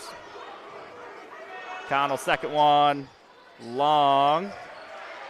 Good box out underneath. Stein Smith with the rebound. Miller rips the ball away. It's going to stay Tiger ball. Both teams playing man-to-man defense, so nothing gimmicky here tonight. Just see who can do a fundamentally better job on the defensive end. Fonce able to get a hand on that, slowing it down a little bit. Gellar over to Bright. Bright looking to go baseline. Blocked by Bergeron again and off of Bright. Bergeron going for that triple-double with blocks instead of assists. Maybe a quadruple-double. I would say the quadruple-double maybe. It's but in reach. It's, I don't know if we want to go that far yet, but. Quadruple-double watch. Bounce to Bergeron. Bergeron backing it down, out to McConnell. McConnell's going to get called for the travel. Yep, took a little hop as he caught it. I'm just saying, if Bergeron's going to get that quadruple double, we're going to need those shots to be caught and go in. Yep. Not to put any pressure on anybody else, but.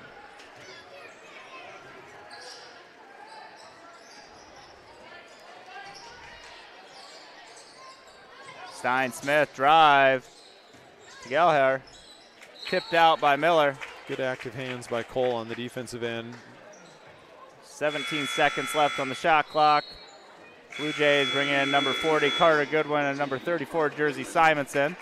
Albright and Fonce to the bench.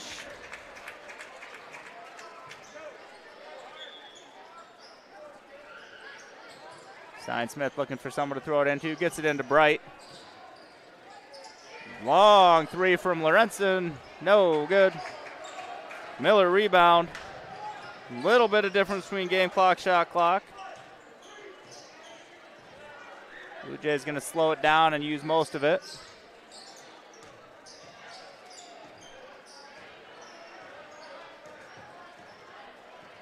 Bergeron thinking about a logo three here. 10 seconds on the shot clock now. Time to go. Bergeron drive, pull up two, off the backboard and in. And that ball is knocked out of bounds. Well, I don't know who our clock guy over there, but you got to let more of that run off. I'm just saying, where's the home team clock? ADM has 1 second to get a shot off here before the end of the quarter.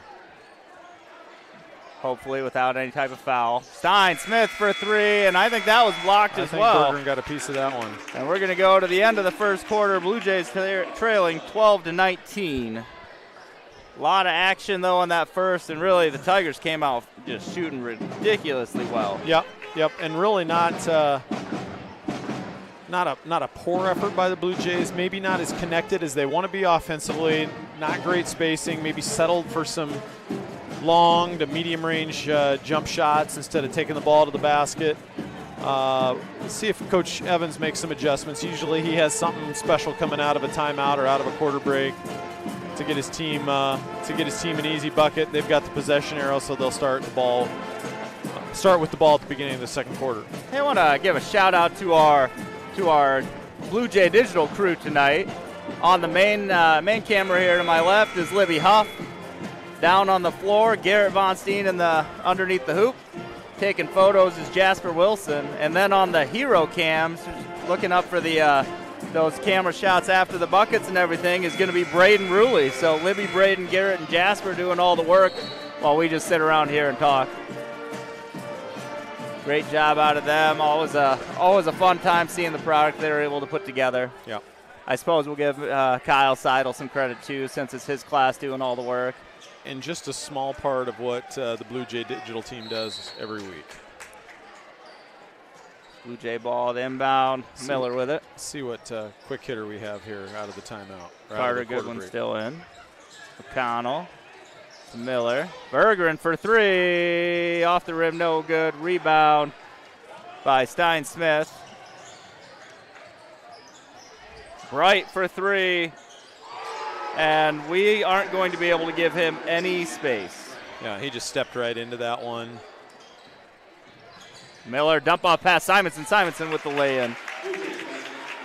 Good answer. Good penetration, that dribble penetration. Cole can do a lot with that, aside from scoring, and created one for Jersey on off the bounce. Overhofer over to Lorenzen. Lorenzen has it knocked away by Miller. Miller pushing ahead now. Over to Bergeron. Bergeron pump fake. 2-point bucket, no good. Goodwin with the rebound. Out to Simonson. Simonson to Miller. Miller at the free throw line. His bucket's no good. Into McConnell's hands. McConnell is blocked, and that's going to be a jump ball.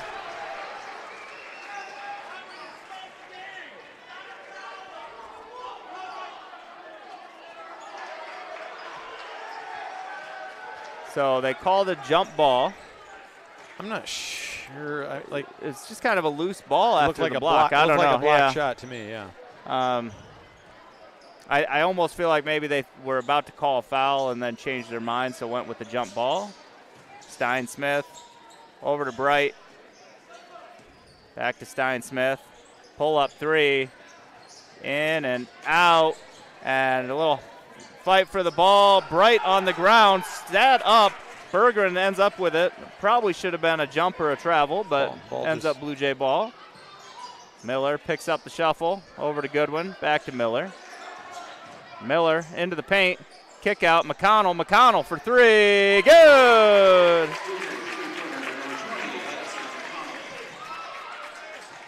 Lorenzen. Ooh. They're going to call that foul on Carter Goodwin. Yep. It felt like I saw maybe less on that one than some previous ones, but Carter did a nice job there, giving the other Carter a little breather. Both have that assignment of guarding Lawrenson.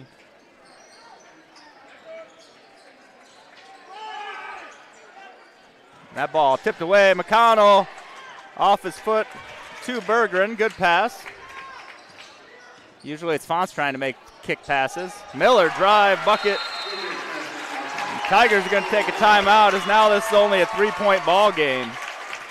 Nice little run from the Blue Jays. Need to find a way to keep that going right out of this timeout. Obviously, Tigers trying to slow this thing down. But yeah, and I think you've seen a more concerted effort by Cole Miller and the other Blue Jays to really take the ball to the basket strong, look to get some points in the paint, not settle for those outside mid-range shots, and then doing a nice job on the defensive end with getting loose balls. It's a physical game on both ends, and find themselves right back into a 3-point ball game.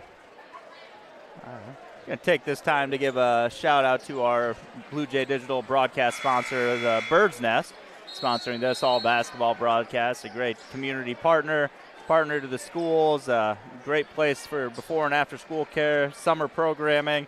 If you need rental space, there's an option for that as well. So Blue Jay Digital is very thankful of Bird's Nest and all of their support. Tiger ball here. Bright turnaround, gets the tough 2-point bucket over really, the top of Bergeron, which is a high shot to get. Really well defended. Bergeron now, turnaround fade two, no good. Overhofer with the rebound. And cross court, Gelher back out top. This is Wyatt Schweiger, another really high 3-point shooting percentage player. Bright drives this time, tried the wraparound over to Oberhofer. Tipped away by Bergeron into McConnell. Miller bringing it up court now. Miller into the paint, and they're going to get an offensive foul on Nick Fonce, I believe, on that screen. Yep, I think so. It is.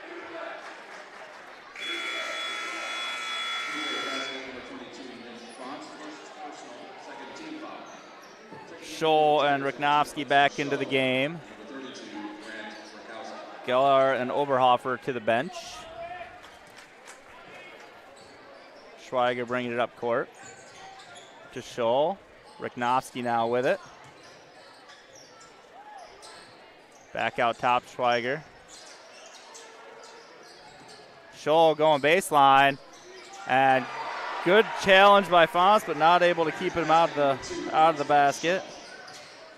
McConnell blocked by Bright. And they're going to get a foul there on Scholl, I believe. That's what the call is, foul on Scholl.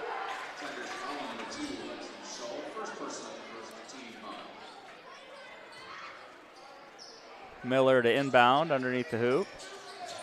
To Fonz. Fonz, reverse lay-in for 2. Nice nifty move. Went right at Riknovsky. Schweiger to Riknovsky. Back to Bright. Dump off. Turnaround 2 for Riknovsky's good.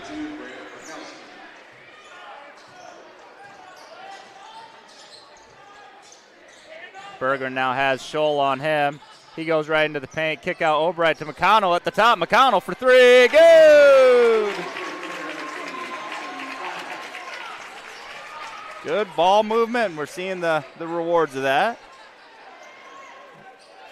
Riknovsky now at the top. Scholl for 3, and it's good. That's just too clean a look, and Coach Evans knows it. Gotta stay out on those shooters. It's a tall task because they can also drive right by as well. Bergeron is fouled on his way to the hoop. Let's see which one they give it to. That is going to be on number 2, Hudson Scholl. His second foul real quick. Stein Smith going to come in for Lorenzen.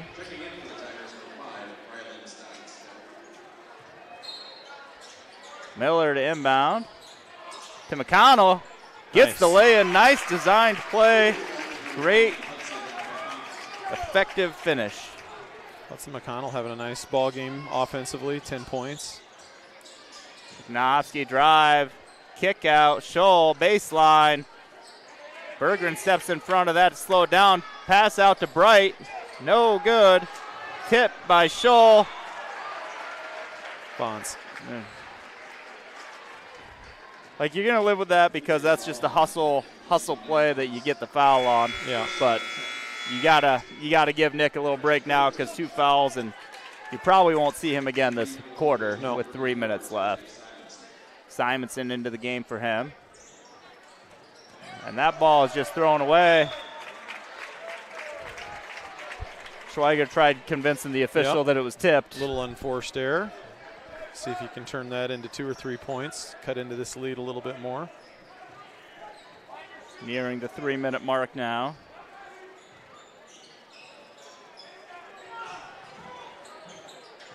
Bergeron with it at the free throw line to Albright. Over back to Miller. Still plenty of time on the shot clock. Miller pull up to all of the rim, but none of the finish that time. But Simonson rebound. Miller going to go for 3 this time. No good. Schweiger goes up to get the rebound. Scholl for 3. And he's in 2. Scholl's a 35% three-point shooter. But he's got so 3 of them this game. They got a lot of guys that can knock their three-point shots down. Albright pull up 2. No. And they're going to get Simonson on the foul.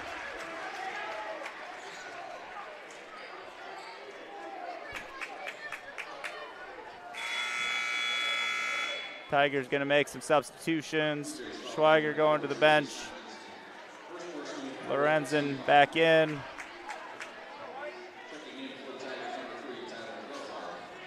Gelhar in. Stein Smith bringing it up the court over to Gelhar. Not sure who he was intending that one for. Albright tried to get on the court. Tiger timeout. I guess he had possession of the ball for that one. Looked like a loose ball kind of situation, but that's a tough one to decide what to do with it. But this, and again, we've got a long way to go. But this ADM team, that just has a confident look about them. They don't look terribly unlike a team that we watched a lot last year. Right. Just play with a lot of confidence, a lot of guys that can make plays out there. And I think the one thing that I've noticed the most so far is the way they play man-to-man defense. They do get their hands on you. They play physically. They kind of challenge the officials. They dare the officials to make those calls. But they just have some athletic guys out there long that play physical with you. Bright, kick out. Gelhar back to Bright. A little spacing issue there for the Tigers that time as everybody's on one side. Gelhar drive. Lorenzen Crossover, left-hand scoop, no good. Really well defended. Simonson rebound. Simonson into the paint, not able to handle that one. Riknowski comes away with it. Steinsmith open. Now into Riknowski. Turnaround, 2-point bucket finish. ADM has like 4 coaches off the bench after every shot. So. And what's the penalty for multiple coaches standing? Simonson up, no good.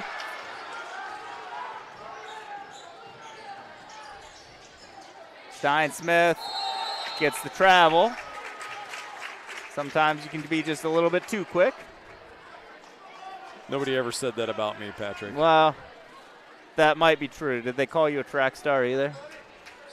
No. Okay, because they didn't me, but I do think Steinsmith is a track guy. So I had a lot of third places. Out of 3.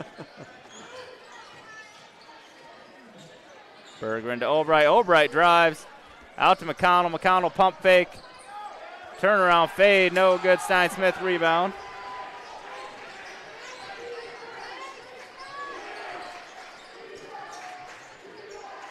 Gallagher to Bright. Bright blocked by Bergeron again. And then Riknowski's going to get the cheap foul trying to come and get that thing.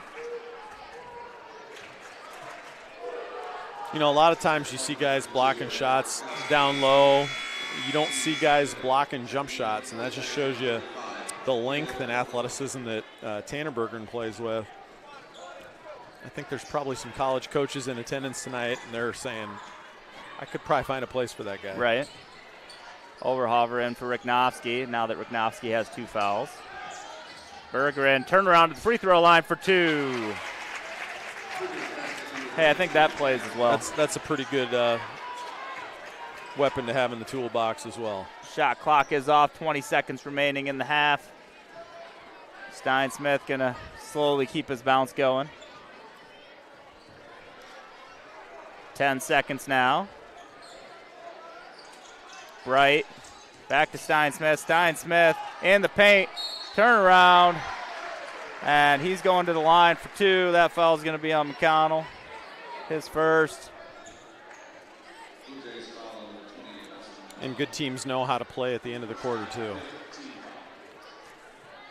They get it into the hands of the right guy. Steinsmith, a 63% free throw shooter, misses the first. You got to make sure you box out. Don't let him get this put back. Steinsmith, second one, off the rim, no good. McConnell rebound. Shot up really high. And we're going to go into half. Blue Jays trailing 28-36.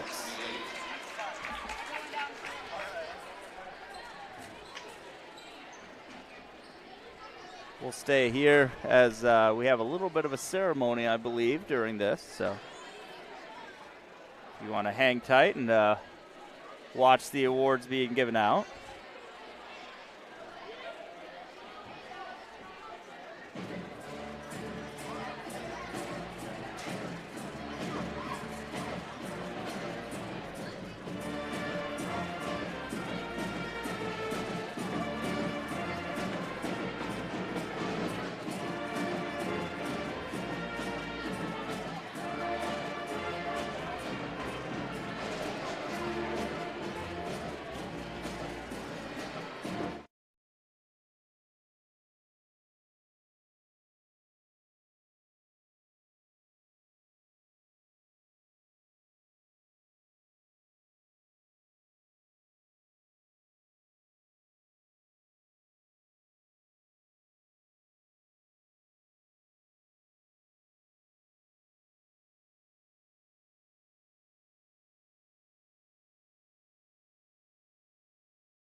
Okay, so tonight we are honoring the Bluejay Award Program. The Bluejay Award Program is a quarterly award that celebrates individuals who are kind, compassionate, and go the extra mile to positively impact the student experience at Bondurant Farrar. This recognition program is made possible through a partnership with local realtor Sheena Cochran Foster of Remax Hilltop and Homes for Heroes.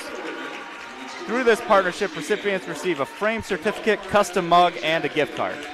Tonight's Bluejay Award is presented to Bondurant Farrar senior Elise Sani, who is the first student to receive this award and is being recognized for her work in organizing and starting a new food pantry to support students in grades 7 through 12 and their families. Elise collaborated with our local FFA chapter, which she is a part of, to host 2 Pack the Cab events where the community members brought items to donate and placed directly into a tractor cab located in the school parking lot. In addition, Elise collects cans regularly from Williamson Auto here in Bondurant and uses the money from the can redemption to fund needs for the pantry. We are so appreciative and proud of her work in helping to kickstart this new food pantry here in our district and believe these efforts embody exactly what a Bluejay Way Award winner resembles. So thank you and congratulations to Elise Sani. We'll be back for this.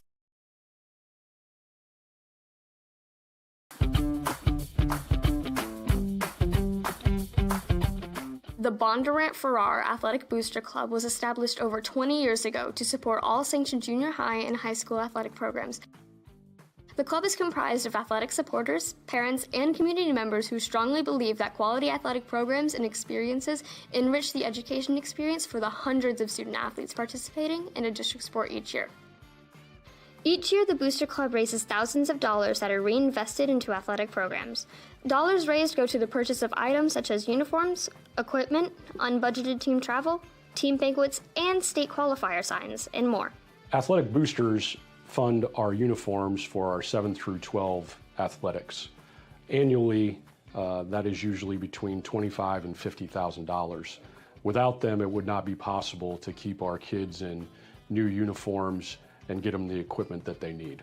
The Booster Club is really vital to the health of our programs here at Bondurant Farrar.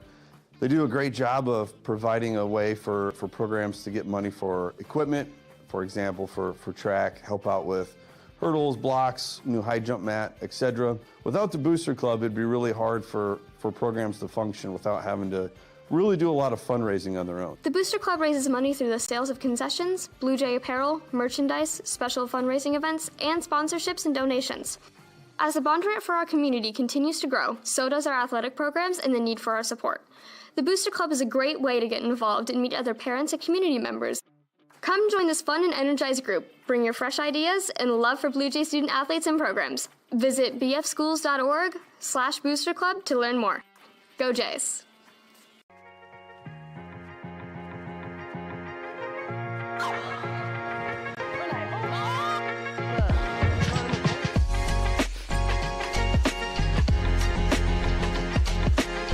Hello Bluejays, I'm Garrett Monson. And I'm Maddie Minnick. Welcome back to the ring. On this episode,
Welcome back, Blue Jay fans, as we get close to the second half. Talk a little bit about the first half recap, I guess. Blue Jays trailing 36-28. Three-pointers might be the story of this game, as 8 of them for the Tigers. Adam Bright leading the way. Well, I guess Adam Bright and Hudson Scholl both with 11 points, both with 3 three-pointers. Hudson Lorenzen with 5 points on 1 three-pointer, and Ryland Stein-Smith also with 3 points, just a three-pointer. And Grant Riknowski not really carrying his weight. He doesn't have any three-pointers. He's only got 6 points. Yeah, he's just, doing all the dirty work around the basket. For the Blue Jays, Hudson McConnell leading the way with 10 points off of 2 three-pointers. Tanner Berggren with 7 off of 1 three-pointer. Cole Miller with 4 points. Carter Albright with the 3. Nick Vance with 2 points. Jersey Simonson with 2 points. So really just need to try to maybe close out on threes a little better, although that's funny to say when Tanner has, I think, 3 or 4 blocks off of three-pointers, right. But that's still 8 three-pointers in the first half is a problem. Well, and, right now ADM's on that 70-point pace. The Blue Jays are not. So I think getting some things going on the offensive end, you're still going to have to make some stops. But this is such a really good defensive ADM team, really good half-court man-to-man team, plays physically. I think Cole Miller is going to have to kind of maybe take matters into his own hands a little bit in this half. We saw a game that the Blue Jays played right before break against Carroll, where they played as well as any game the team did last year. And, a lot of that had to do with shots going through the basket, but just playing with a great deal of confidence too. So I think seeing Cole a little more active and aggressive, taking the ball to the basket, looking to score, setting his teammates up for easy shots, that's going to be a big key here. So we'll come out here at the start of the second half. It'll be Blue Jay ball. Both teams will have their starting lineups out there. Very rarely, I suppose, is that not true? Unless there's some fouls or injuries, that tends to be the case, or a message being sent by a coach. Miller to Fonz. Fonz cross court to Berggren. Berggren fadeaway 2. No good. Riknowski with the box and rebound. Stein-Smith bringing it across court. Using that Bright screen. Backdoor cut. Going to be off Albright. The official was pointing at Carter like, you touched it. He goes, yeah, I touched it. I got quick hands. I was there. Bright looking to drive around Berggren. Dump off past Riknowski for 3, and I called him out. Oh, I was going to say. Yeah. Called him out for not hitting any threes, and he almost did it right away. And that's going to be a foul on Fonz. Yeah, and Nick is so nifty and active with his hands. Usually he can avoid those fouls, but that's going to be his 3rd foul, and he's going to head to the bench early here in the 3rd quarter because we're going to need him if we're going to stay in this thing and make a run late. Riknowski first free throw is good. Mentioned he's a 92% free throw shooter. It's hard to think about that at the time, but fouling him in the paint might not be the right move. He might have a lower percentage on layups than. We need to keep saying what a great free throw shooter he is. Yeah, I almost talked him out of it. Cole Miller bringing it up over to Albright. Albright to Simonson. Jersey Simonson came in for Fonz. Berggren now at the top. Drive out to Albright. McConnell now at the top. Still 20 seconds. Simonson for 3. Off the rim. No good. Berggren skies up for the rebound and is fouled along the way in. A little late on the call, but we're going to get Stein-Smith with that one.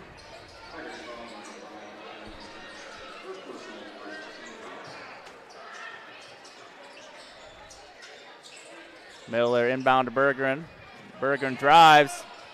Turn, fade, tough shot, no good. Stein-Smith rebound. He's just still kind of rotating as he had to go get the shot off. Bright for 3. Doesn't like this side as well, apparently. Albright collects the loose ball.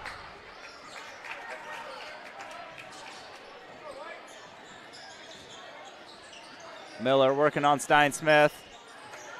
Tried to feed Simonson, but Lawrenson was out of bounds when he touched it. They're going to stay Blue Jay ball. A little bit of good luck that time for the Jays. Cole looking for Jersey into the basket there. Jersey just needs to keep coming towards the ball and not wait on that thing. Now they're going to have a conference and make sure. No, I think we're questioning if the shot clock needs to be reset. I thought that's the sign that was coming from the bench. Okay. Mr. Jermelin trying to make sure he has the right call there. That's a weird inbound pass into Simonson. Yeah, good heads-up play by Jersey to go get that. It was intended for Tanner, and I think it got tipped. Still 15 seconds on the clock. Miller in the double team, hits Albright. Albright lays it in for 2.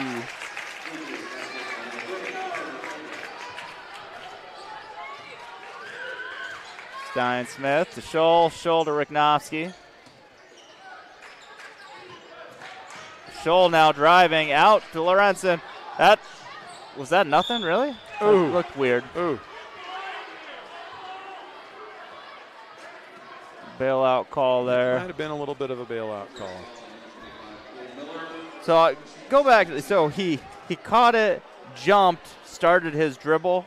Yeah, before he came back down. So as long as he hadn't dribbled yet before, that's okay. I don't think that was a travel. I just questioned the foul call. Yeah. And Lawrenson, an 89% free throw shooter, misses. I bet he can't miss twice. No way. Unfortunately, I was right. What do I win? Bergman bringing it up court to Simonson. Oh, going to call Simonson on the shuffle. Honestly, I wasn't even looking at it. I was looking at the cutter. Yep. And it just feels like ADM has complete control of this game, but it's a 9-point game. It's a 3-pointer, 2 quick buckets away from being a 1-possession, 2-possession game. The Blue Jays just can't quite get over that hump yet. Scholl lay-in, no good. Good challenge there by Albright. Simonson collects it, and Lawrenson's going to get called for the foul. Just kind of trying to play scrappy ball, and Albright had collected it already.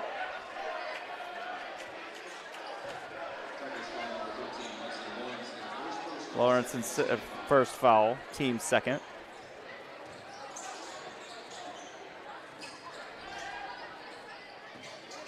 Albright over to Miller.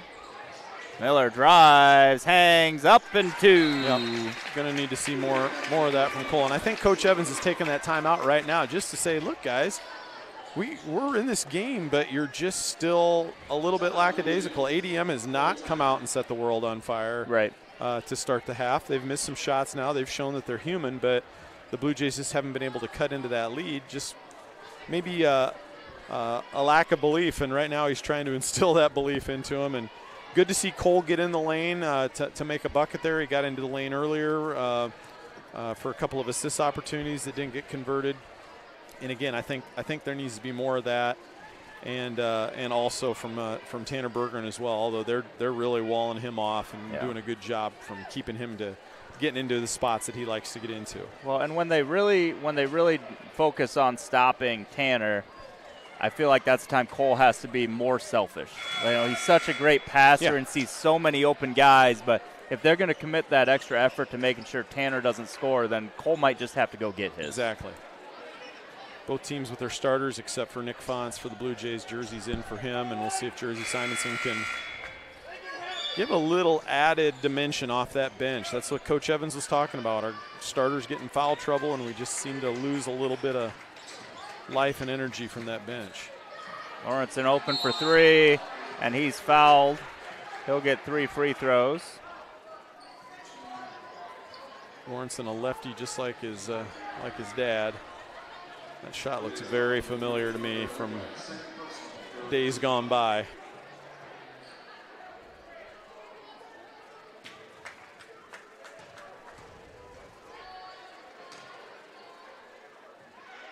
First shot up and good for Lawrenson.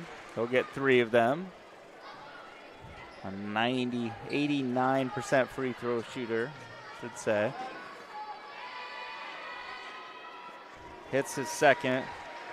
You know, when you see a shooter at the line and they get the first two and they're still there, you feel like there's a really high probability of that third one going in. Just really high probability. Tried my best. You did. I think the jinx thing only works on your own team. Oh, Stein Smith steps in front of that one for the lay-in. Just good anticipation and speed.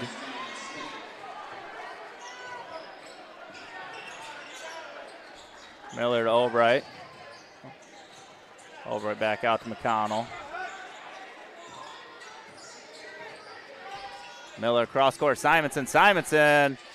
No good. Bergeron had a hand on it. They're going to say Blue Jay ball.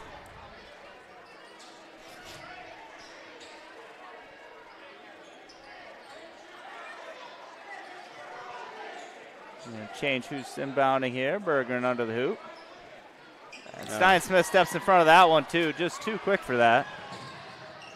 Stein Smith misses the layup, though. McConnell rebound. Up to Bergeron.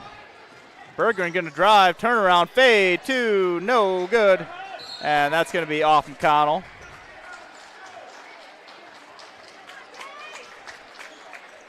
You know, Stein Smith played some summer ball with Albright and Bergeron. They maybe need to talk to some people about not letting, and McConnell for that matter. He's fast. We got to not let that happen. Simonson rebound. Bergeron to the lane. Scoop. There, I like that. Tanner's kind of been settling for that fadeaway shot. He's tremendous at it. There's not a lot of high school players that have that in their repertoire, their bag of tricks. But it's still a difficult shot. Yeah, it is. And right there, he aggressively attacked the basket. He didn't fade away. And against a physical team, you got to play physically.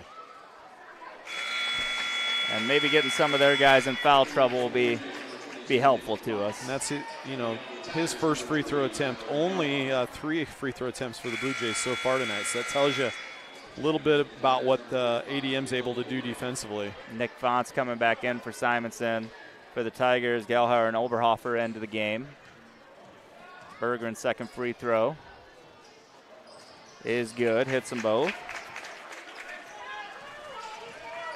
Stein Smith bringing it up court. Scholl and Riknowski, the Tigers that went to the bench. Miller transfers over. Fonts challenged, but not able to slow down the bucket for Oberhofer. Yeah, and Fonts really couldn't challenge that maybe as strongly as he wanted to with the fouls. Yep.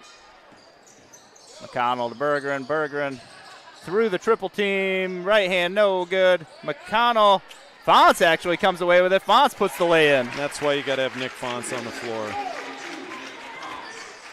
He's not actually flexing on him, but if he had time to, settle down and watch for a little bit, he'd flex on it. Stein Smith for three, and it's good.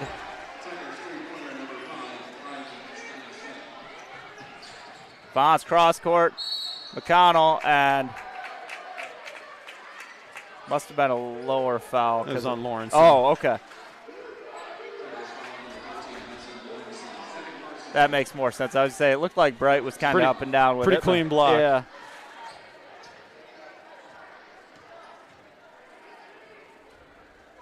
McConnell hits his first bucket of first point of the second half.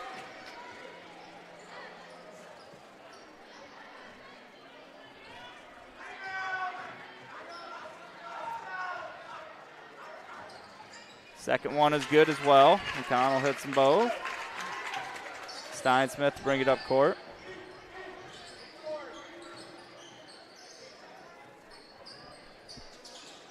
And to Gelhauer, cross court. Fonts tipped it away into Lorenzen. Back out top. Stein Smith for three. It's good. Lawrenson really broke the defense down and made that shot a whole lot easier and wide open for Stein Smith. Miller drives. Blocked by Bright. Bright going coast to coast. No good on the lay-in. Bergeron with the rebound. Miller drives again, and he's fouled this time. We'll see which one they give it to. That's going to be on Stein Smith. his second foul. The Tigers want to call it both ways. I feel like that's actually probably what's been happening. The Blue Jays have been called for way more fouls overall. Miller no good from the first.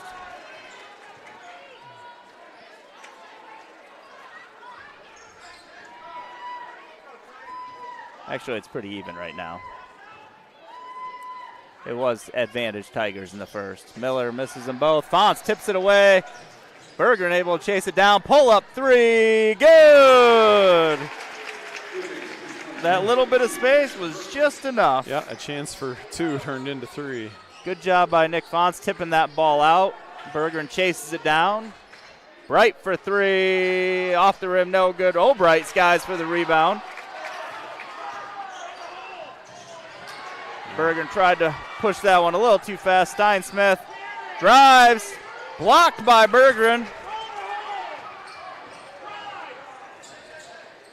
Miller with it. Into the paint. Out to Albright for three. Short. Fonts tip. Steinsmith rebound. Three by Carter Albright was right on, just a little bit short. The official having a conversation with Evans as he walks by.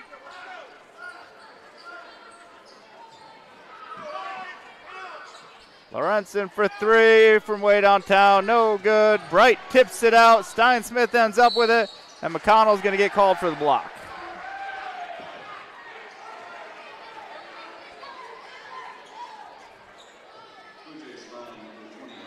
That is the fourth foul of the quarter on the Blue Jays. 4 versus 5. So it'll be free throw line the rest of the quarter as Gelhar cuts through and gets the 2-point lay-in.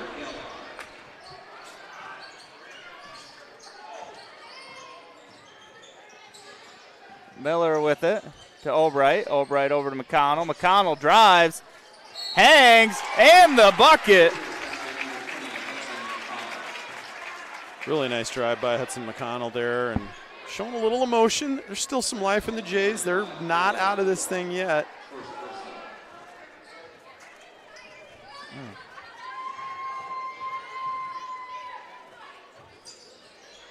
No good on free throw. Bright rebound. Got to convert on those free throws, though. Gelhar for three. That's off. Miller with the rebound. Kick out. Albright pump fake. 2-point shot is good.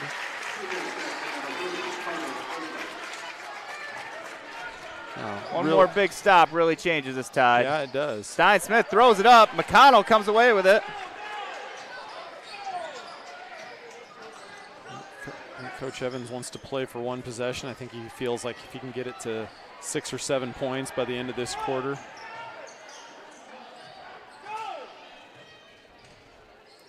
Fans are yelling, go. Coach says, slow down. Yeah, because right now you're still in this game. If you let them get out and hit a three, you know, then you're down 11, 12 points, and then it's really an uphill climb in the fourth quarter. Bergeron for three. It's raining. 2.5 seconds. Shot, no good. And it's going to be 48-54 as we head into the fourth quarter. Yep, really, really well done. I mean, everything that needed to go right did go right at the end of the quarter. They get a good stop on the defensive end. They work patiently for one shot, get it into their leading scorer, Tanner Bergeron's hands for the three.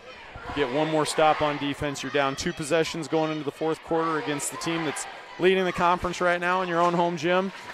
Yep. Probably sign up for that at the beginning of the night if you knew you were going to get that opportunity. This is number 1 versus number 6 in BC Moore. The Blue Jays hanging out at number 6 despite they having a few more losses, but playing close games, and, well, it's math, so close games make a difference too. Yep. Just exciting fourth quarter to come here. So yeah, and I think, you know, ADM, they hit 2 threes in that quarter and 3 2-point field goals. So their offensive output slowed in that third quarter, and now it just kind of comes down to a battle of wills between 2 really good teams. And the Blue Jays really need to lock down on defense now. You know, they've got Nick Fonce into the third quarter with just the 3 fouls. And that's as many as anybody has. So that's just the one player with 3. So I think there's a chance we don't have a foul issue in the fourth quarter. We'll see what happens. But Stein Smith picks it up into Bright. Bright, fade, 2 is off the rim, no good. Fonce rebound.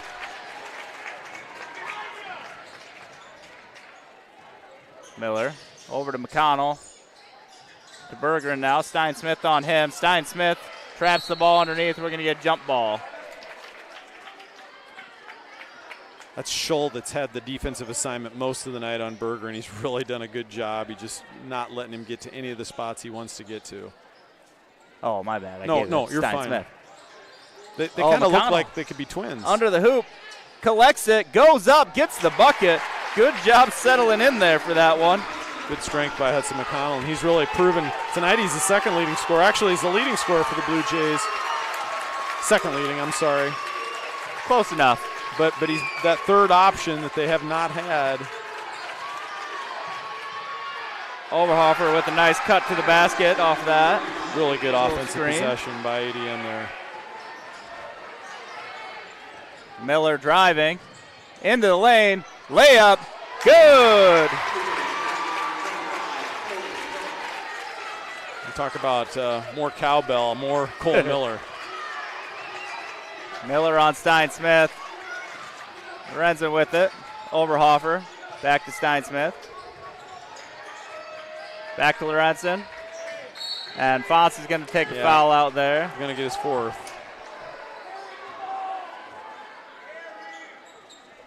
This is the first foul of the fourth. Simonson going to come in for Nick.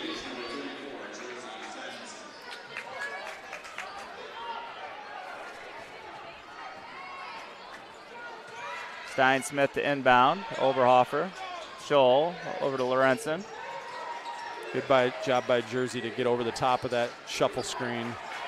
Stein Smith crossover, 2, no good. Overhofer rebound, out to Scholl. Scholl in the paint, blocked by Simonson. Miller with the ball. To Bergeron. Bergeron at the free throw line. Hands it off to Albright. Albright layup, no good. Simonson rebound, and in the bucket.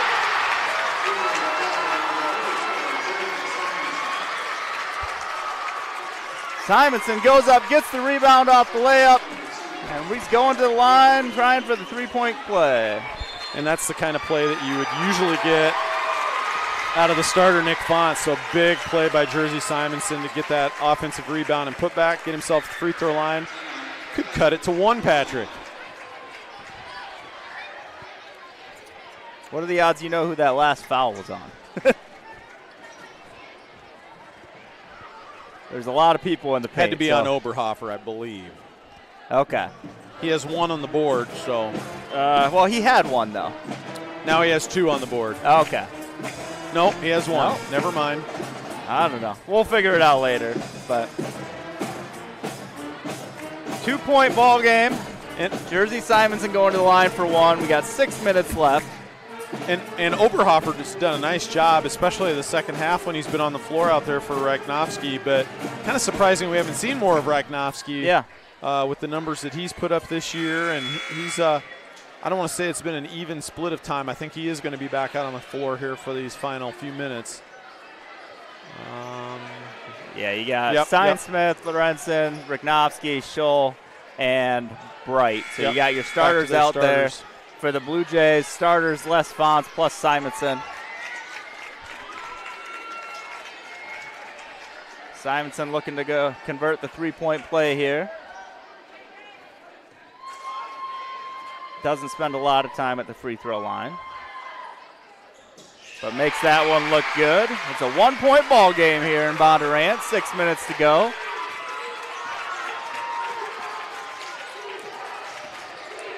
Scholl to Rachnovsky. Rachnovsky looking to drive on Simonson. Shot up, and they're going to get Simonson with the foul. Rachnovsky with the 2. And I didn't ask for them to put Rachnovsky back into the game, but I just kind of wondered where he had gone. And That's a tough matchup. Jersey has some length, but Rachnovsky's just a physical specimen in there. Yeah, he's a big kid. Short on the free throw, and into the hands of Steinsmith. Swings it over to Scholl, back to Bright. Bright looking to go baseline. I think he dribbled out of bounds. And he steps on the line, right? Nope, they're going to call blocking foul. On McConnell, that's his third. Tough when the 90% free throw shooter misses and it ends up tipped into your own teammate's hand, you know. Some bad luck sometimes, but Steinsmith with it. Bright now. Back to Steinsmith. Rachnovsky in the paint. Lorenzen to Bright. Fade. And the two. Tough shot. His first bucket of the half, but really timely. ADM's kind of holding the Jays off. Back up by 5 now. A little over 5 to go. Ooh. And Simonson went to pass McConnell. McConnell started his cut at the same time. And I don't think Coach Evans is going to wait too much longer to go to Nick Fonts.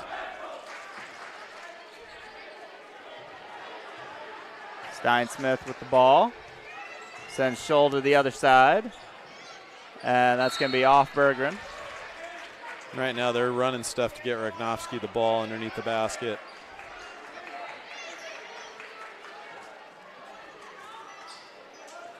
Steinsmith to inbound. Bright with the ball, I should say, and Miller's going to get that foul. Yeah, and the Blue Jays now are just one more foul away from putting ADM into the 2-shot bonus for the remainder of the game. There's no chance we're trying for that, is there? No. Okay.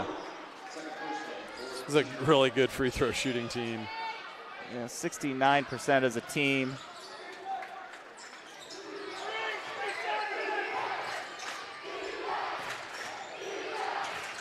Lorenzen back to Rachnovsky. Rachnovsky in the paint, turnaround. Good defense from Simonson. And loose ball. Rachnovsky gets it back. Just now 10 on the shot clock. Steinsmith with it at the top, looking to use that screen from Scholl. And McConnell takes a swipe at the ball. Yep, just kind of reached his hand in there. And that's 4 on McConnell.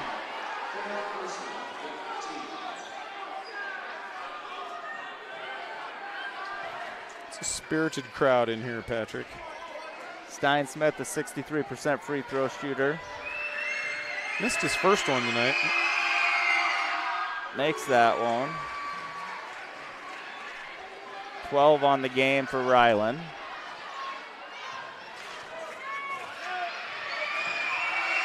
Second one off the rim, and Rachnovsky rebound.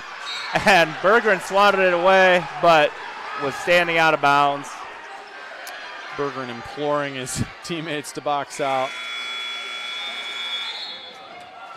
Font's going to come in. Simonson to the bench.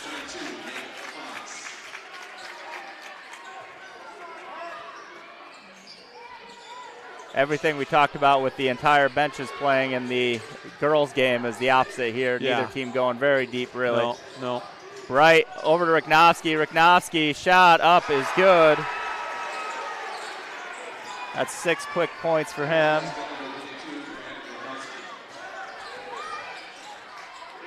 Miller, McConnell, and they're going to get Bright on that foul. That's a call we have not seen all night. Right. All night. That's really tough as a player if, for the first 3.5 quarters, that's not a thing, and now it is.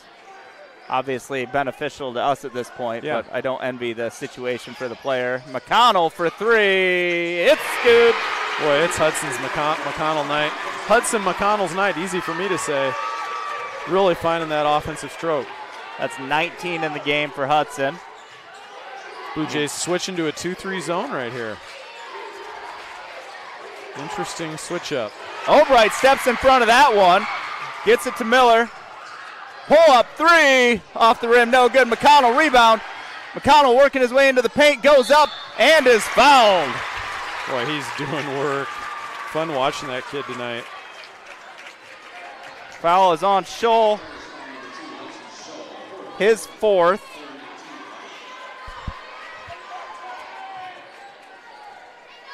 McConnell goes to the line for 2.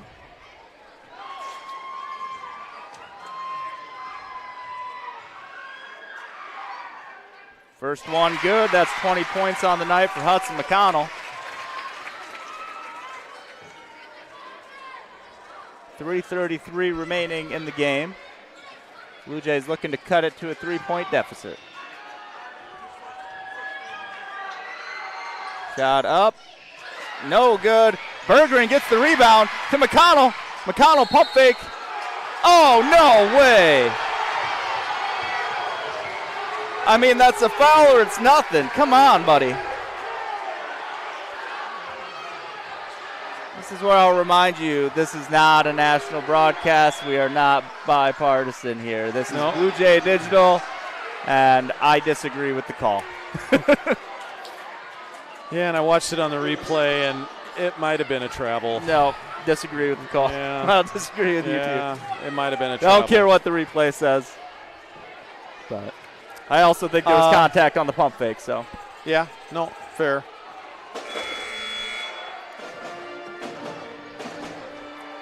So Blue Jays trail by 4. Tiger ball, just over 3 minutes remaining. And, emotions are high. And really, it's a fun crowd. Pep band's back in here. ADM has a nice student section. Must be a blackout night. I'll clarify and say the footwork looked a little unusual. How's that? That's fair. And it may have been caused by contact. And the official just put the ball down and is counting, and I despise that with every being in my fiber when I was a coach. And I'm not advocating for ADM, but when officials do that, just let the kids get out there. Let them decide the game. Right. Scholl back to Stein-Smith. Riknowski at the free throw line. Back to Stein-Smith for 3, and banks it in. Well, and we had a couple bank in earlier, so it's hard to say it's bad luck. Albright for 3, off the rim, no good. Fonts, oh, buddy. I hope that person's okay. Is that Titus? Titus says this isn't football season. Why are you hitting me? I'm not sure Titus got hit that hard all year. All right, we still got a basketball game going on here. Scholl to Bright. Bright to Stein-Smith. Back to Bright for 3. McConnell rebound. Settle in, Miller, lay in, left hand is good.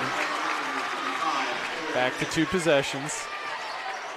That shot clock, it keeps the game interesting. It can't ice the ball. A lot of teams would go into a delay at this point with that type of lead, and the ADM just can't do that.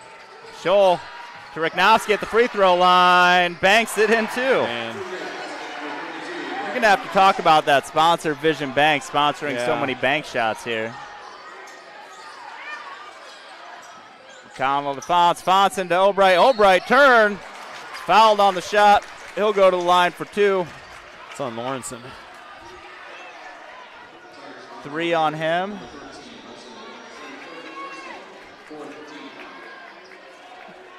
Fourth team foul, so both teams will be shooting 2 shots the rest of the way.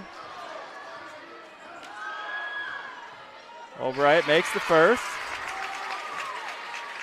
His 8th point of the game.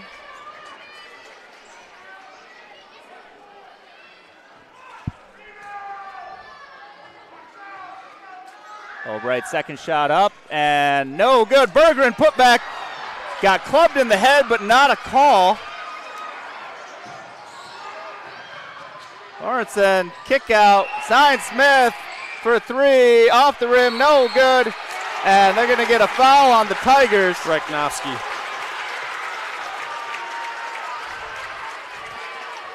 And this is the point in the game where it is difficult to officiate. There's so many extra effort plays. Players are tired. A lot of fouls could be called. Well, if you go back to that last free throw, Tanner boxes out, or the guy tries to box out Tanner and goes flying. Tanner goes up, gets fouled in the back. No call. And so there was just nothing between that. Now they're trying to decide who was fouled so they can decide who's shooting the free throws. Yep, and I'm looking at the replay right now. And it's going to be Fonz getting it. I don't think it. I think it was. It should be Carter O'Brien at the line. Could have been either. They were both in that position. First shot, no good.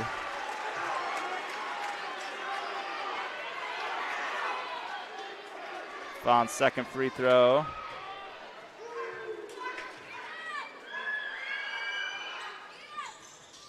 Gets that one to fall.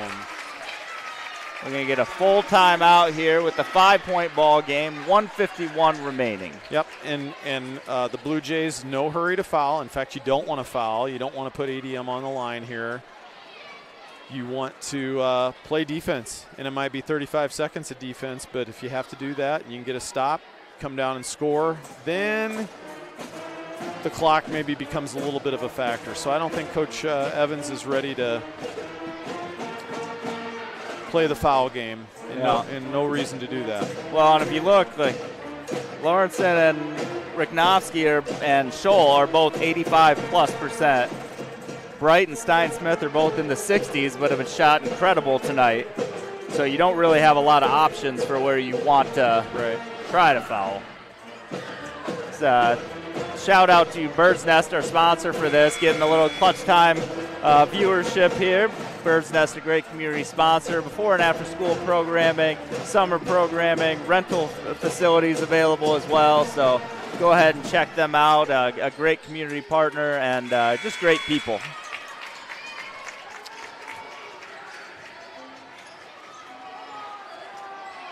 Tigers to inbound underneath the Blue Jay hoop. Blue Jays showing what's probably just man pressure here. Make them use some clock, getting the ball up the floor. Scholl really has not been the shooting threat that the others have since a hot first quarter. Stein-Smith out top with it. Miller pressing him to make sure they get that 5 count going. Loose ball, and they're going to say Berggren stepped on the line. Boy, that's a tough possession right there where you all have a lot of things go your way. And shot clock should not reset, though, because there's no change of possession, I wouldn't think. Yeah, no change of possession. Yeah, that corner inbound is a tough spot to get the ball in.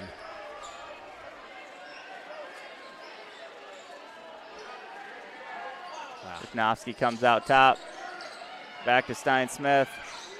7 seconds now. Stein-Smith dumps it off to Riknovsky. Great pass. Big fourth quarter from Riknovsky. Albright out to McConnell. McConnell drives. No good, no foul. Now you got to foul. Now you got to go foul.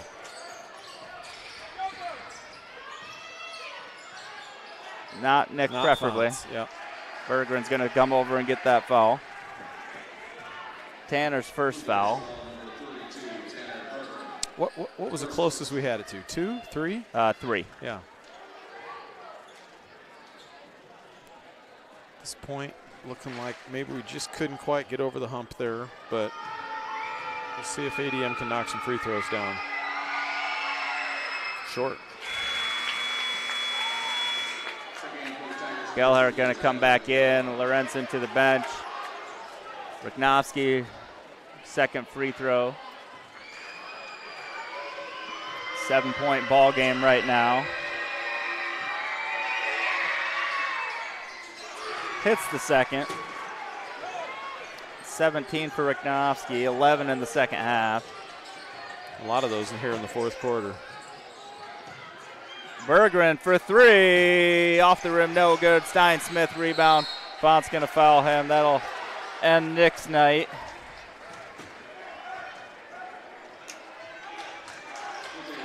I just had a message from somebody, one of our viewers online, who said we cut it to 1. We cut it to 1. Oh, yeah, we did earlier. Yep. Might be my neighbor down at the end of the cul-de-sac, who shall remain nameless. He would not want that kind of attention. Huh. At the end of the cul-de-sac. couple houses down from me. Oh, does he have multiple sons that were Bondurant? My 3 sons, one of which was a stellar reserve off the bench for the Blue Jays last year. But I'm not going to say his name. Nope. Bergeron for 3 off the front of the rim, no good. And McConnell's going to get that foul, and that'll end McConnell's night. Just not quite able to close it out. Yeah, and a really good effort in the second half. I think maybe, if the Blue Jays didn't have a strong first half, maybe didn't play with a lot of emotion and fire until about the middle of that third quarter. If you remember, Coach Evans took a timeout, kind of to remind his team that they're still in the game by a lot of grace. Yeah. And from that point forward, they played really tough. And then these last 2-3 minutes, this ADM team is a pretty good outfit. There's that starting 5, 6, 7 guys deep. Reminds me a lot of the team that the Blue Jays had last year. They're going to be probably a 1 seed in their region, most likely. They're going to be a favorite to end up at, one of the spots at Wells. And, Blue Jays have to find a way to pick up a few of these games to get themselves on the right side of that seeding as that comes out in a few weeks. Just not a bad overall game. Just nope. It's a tough opponent. And, one of the things we saw last year, like we played close games like, how good are we? And then you realize, right. no, the RRC is still really good. Well, the RRC is still good. Like, it didn't just fall off. And so it's a good conference, and these coaches, there's good coaching in the league also, and the coaches know each other so well. They scout each other. They know each other's tendencies, the plays that they run. So in RRC action, you're going to see some games that are really, really close. And then we saw a Blue Jay team just take off once they got into non-conference schedule late and then into tournament schedule, and they put it on some really good teams like a Harlan team that we saw in the sub-state. And tonight, I think this is an ADM team that could be headed for some good things ahead, and a Blue Jay team that could be headed for good things ahead. Probably won't see each other in district play. It's just being on opposite sides of Des Moines. Yeah, there's a lot of us, though, in that 3A class that are. Yep. So yep. It'll be interesting to see how that all falls out. Somebody's got to go north, somebody's got to go southeast. That's a discussion for a later date. End of the night for the Blue Jays, leading scorer was Hudson McConnell with 20 points, 6 rebounds. Tanner Bergeron, 15 and 4, and also at least 6 blocks. Cole Miller went with 10 and 2. 8 points for Carter Albright, 5 points for Simonson, 5 points for Fonts, and overall, like you got your scoring. You just need to get a little bit more from the defensive side. And to be fair, ADM shot ridiculous right out of the gate. Right out of the gate, yeah. And that's not often something you see on road games. But nope. One final thing we do, Vision Bank Player of the Game. You wrote down a name. It felt like that was trending that way pretty much the entire game. But Hudson McConnell with a big game. Couple threes in the first on his way to 10 points. Another 3 in the second on his way to 10 more points. Finishes with 20 points, 6 or 7 rebounds. Really just active on the glass. A couple more tip outs and pretty solid defense all around. And really just a nice game for him. Kind of stepped up and really. The leading scorer is always something, but he really had an all-around game tonight. Yeah, and he's become that number 3 option offensively. Probably, I'm just going to go out on a limb and say that's his varsity career high, getting 20 points. But showed a little fire and emotion that maybe this team needed in that middle of that third quarter. That kind of brought the team back. Even with ADM, couldn't quite get over the hump, but really good night for Hudson. It bodes well for the future. I'm going to say Carter Albright had a heck of a night too. Yeah. Especially defensively. He didn't shut the Lawrenson kid down, but he held him well below his average. Yeah. And also gave a little bit of offensive spark to his team. So really good to see that out of those guys. Saw some good stuff from Jersey off the bench. Going to need a little bit more from the bench, especially when a guy like Nick Fonts is a little bit prone to foul trouble. Yep. For tonight, we're gonna call that. We'll see you guys next week. We'll have some home action. So for the rest of the night, good night. Go Blue Jays. Have a good weekend. Go Blue Jays.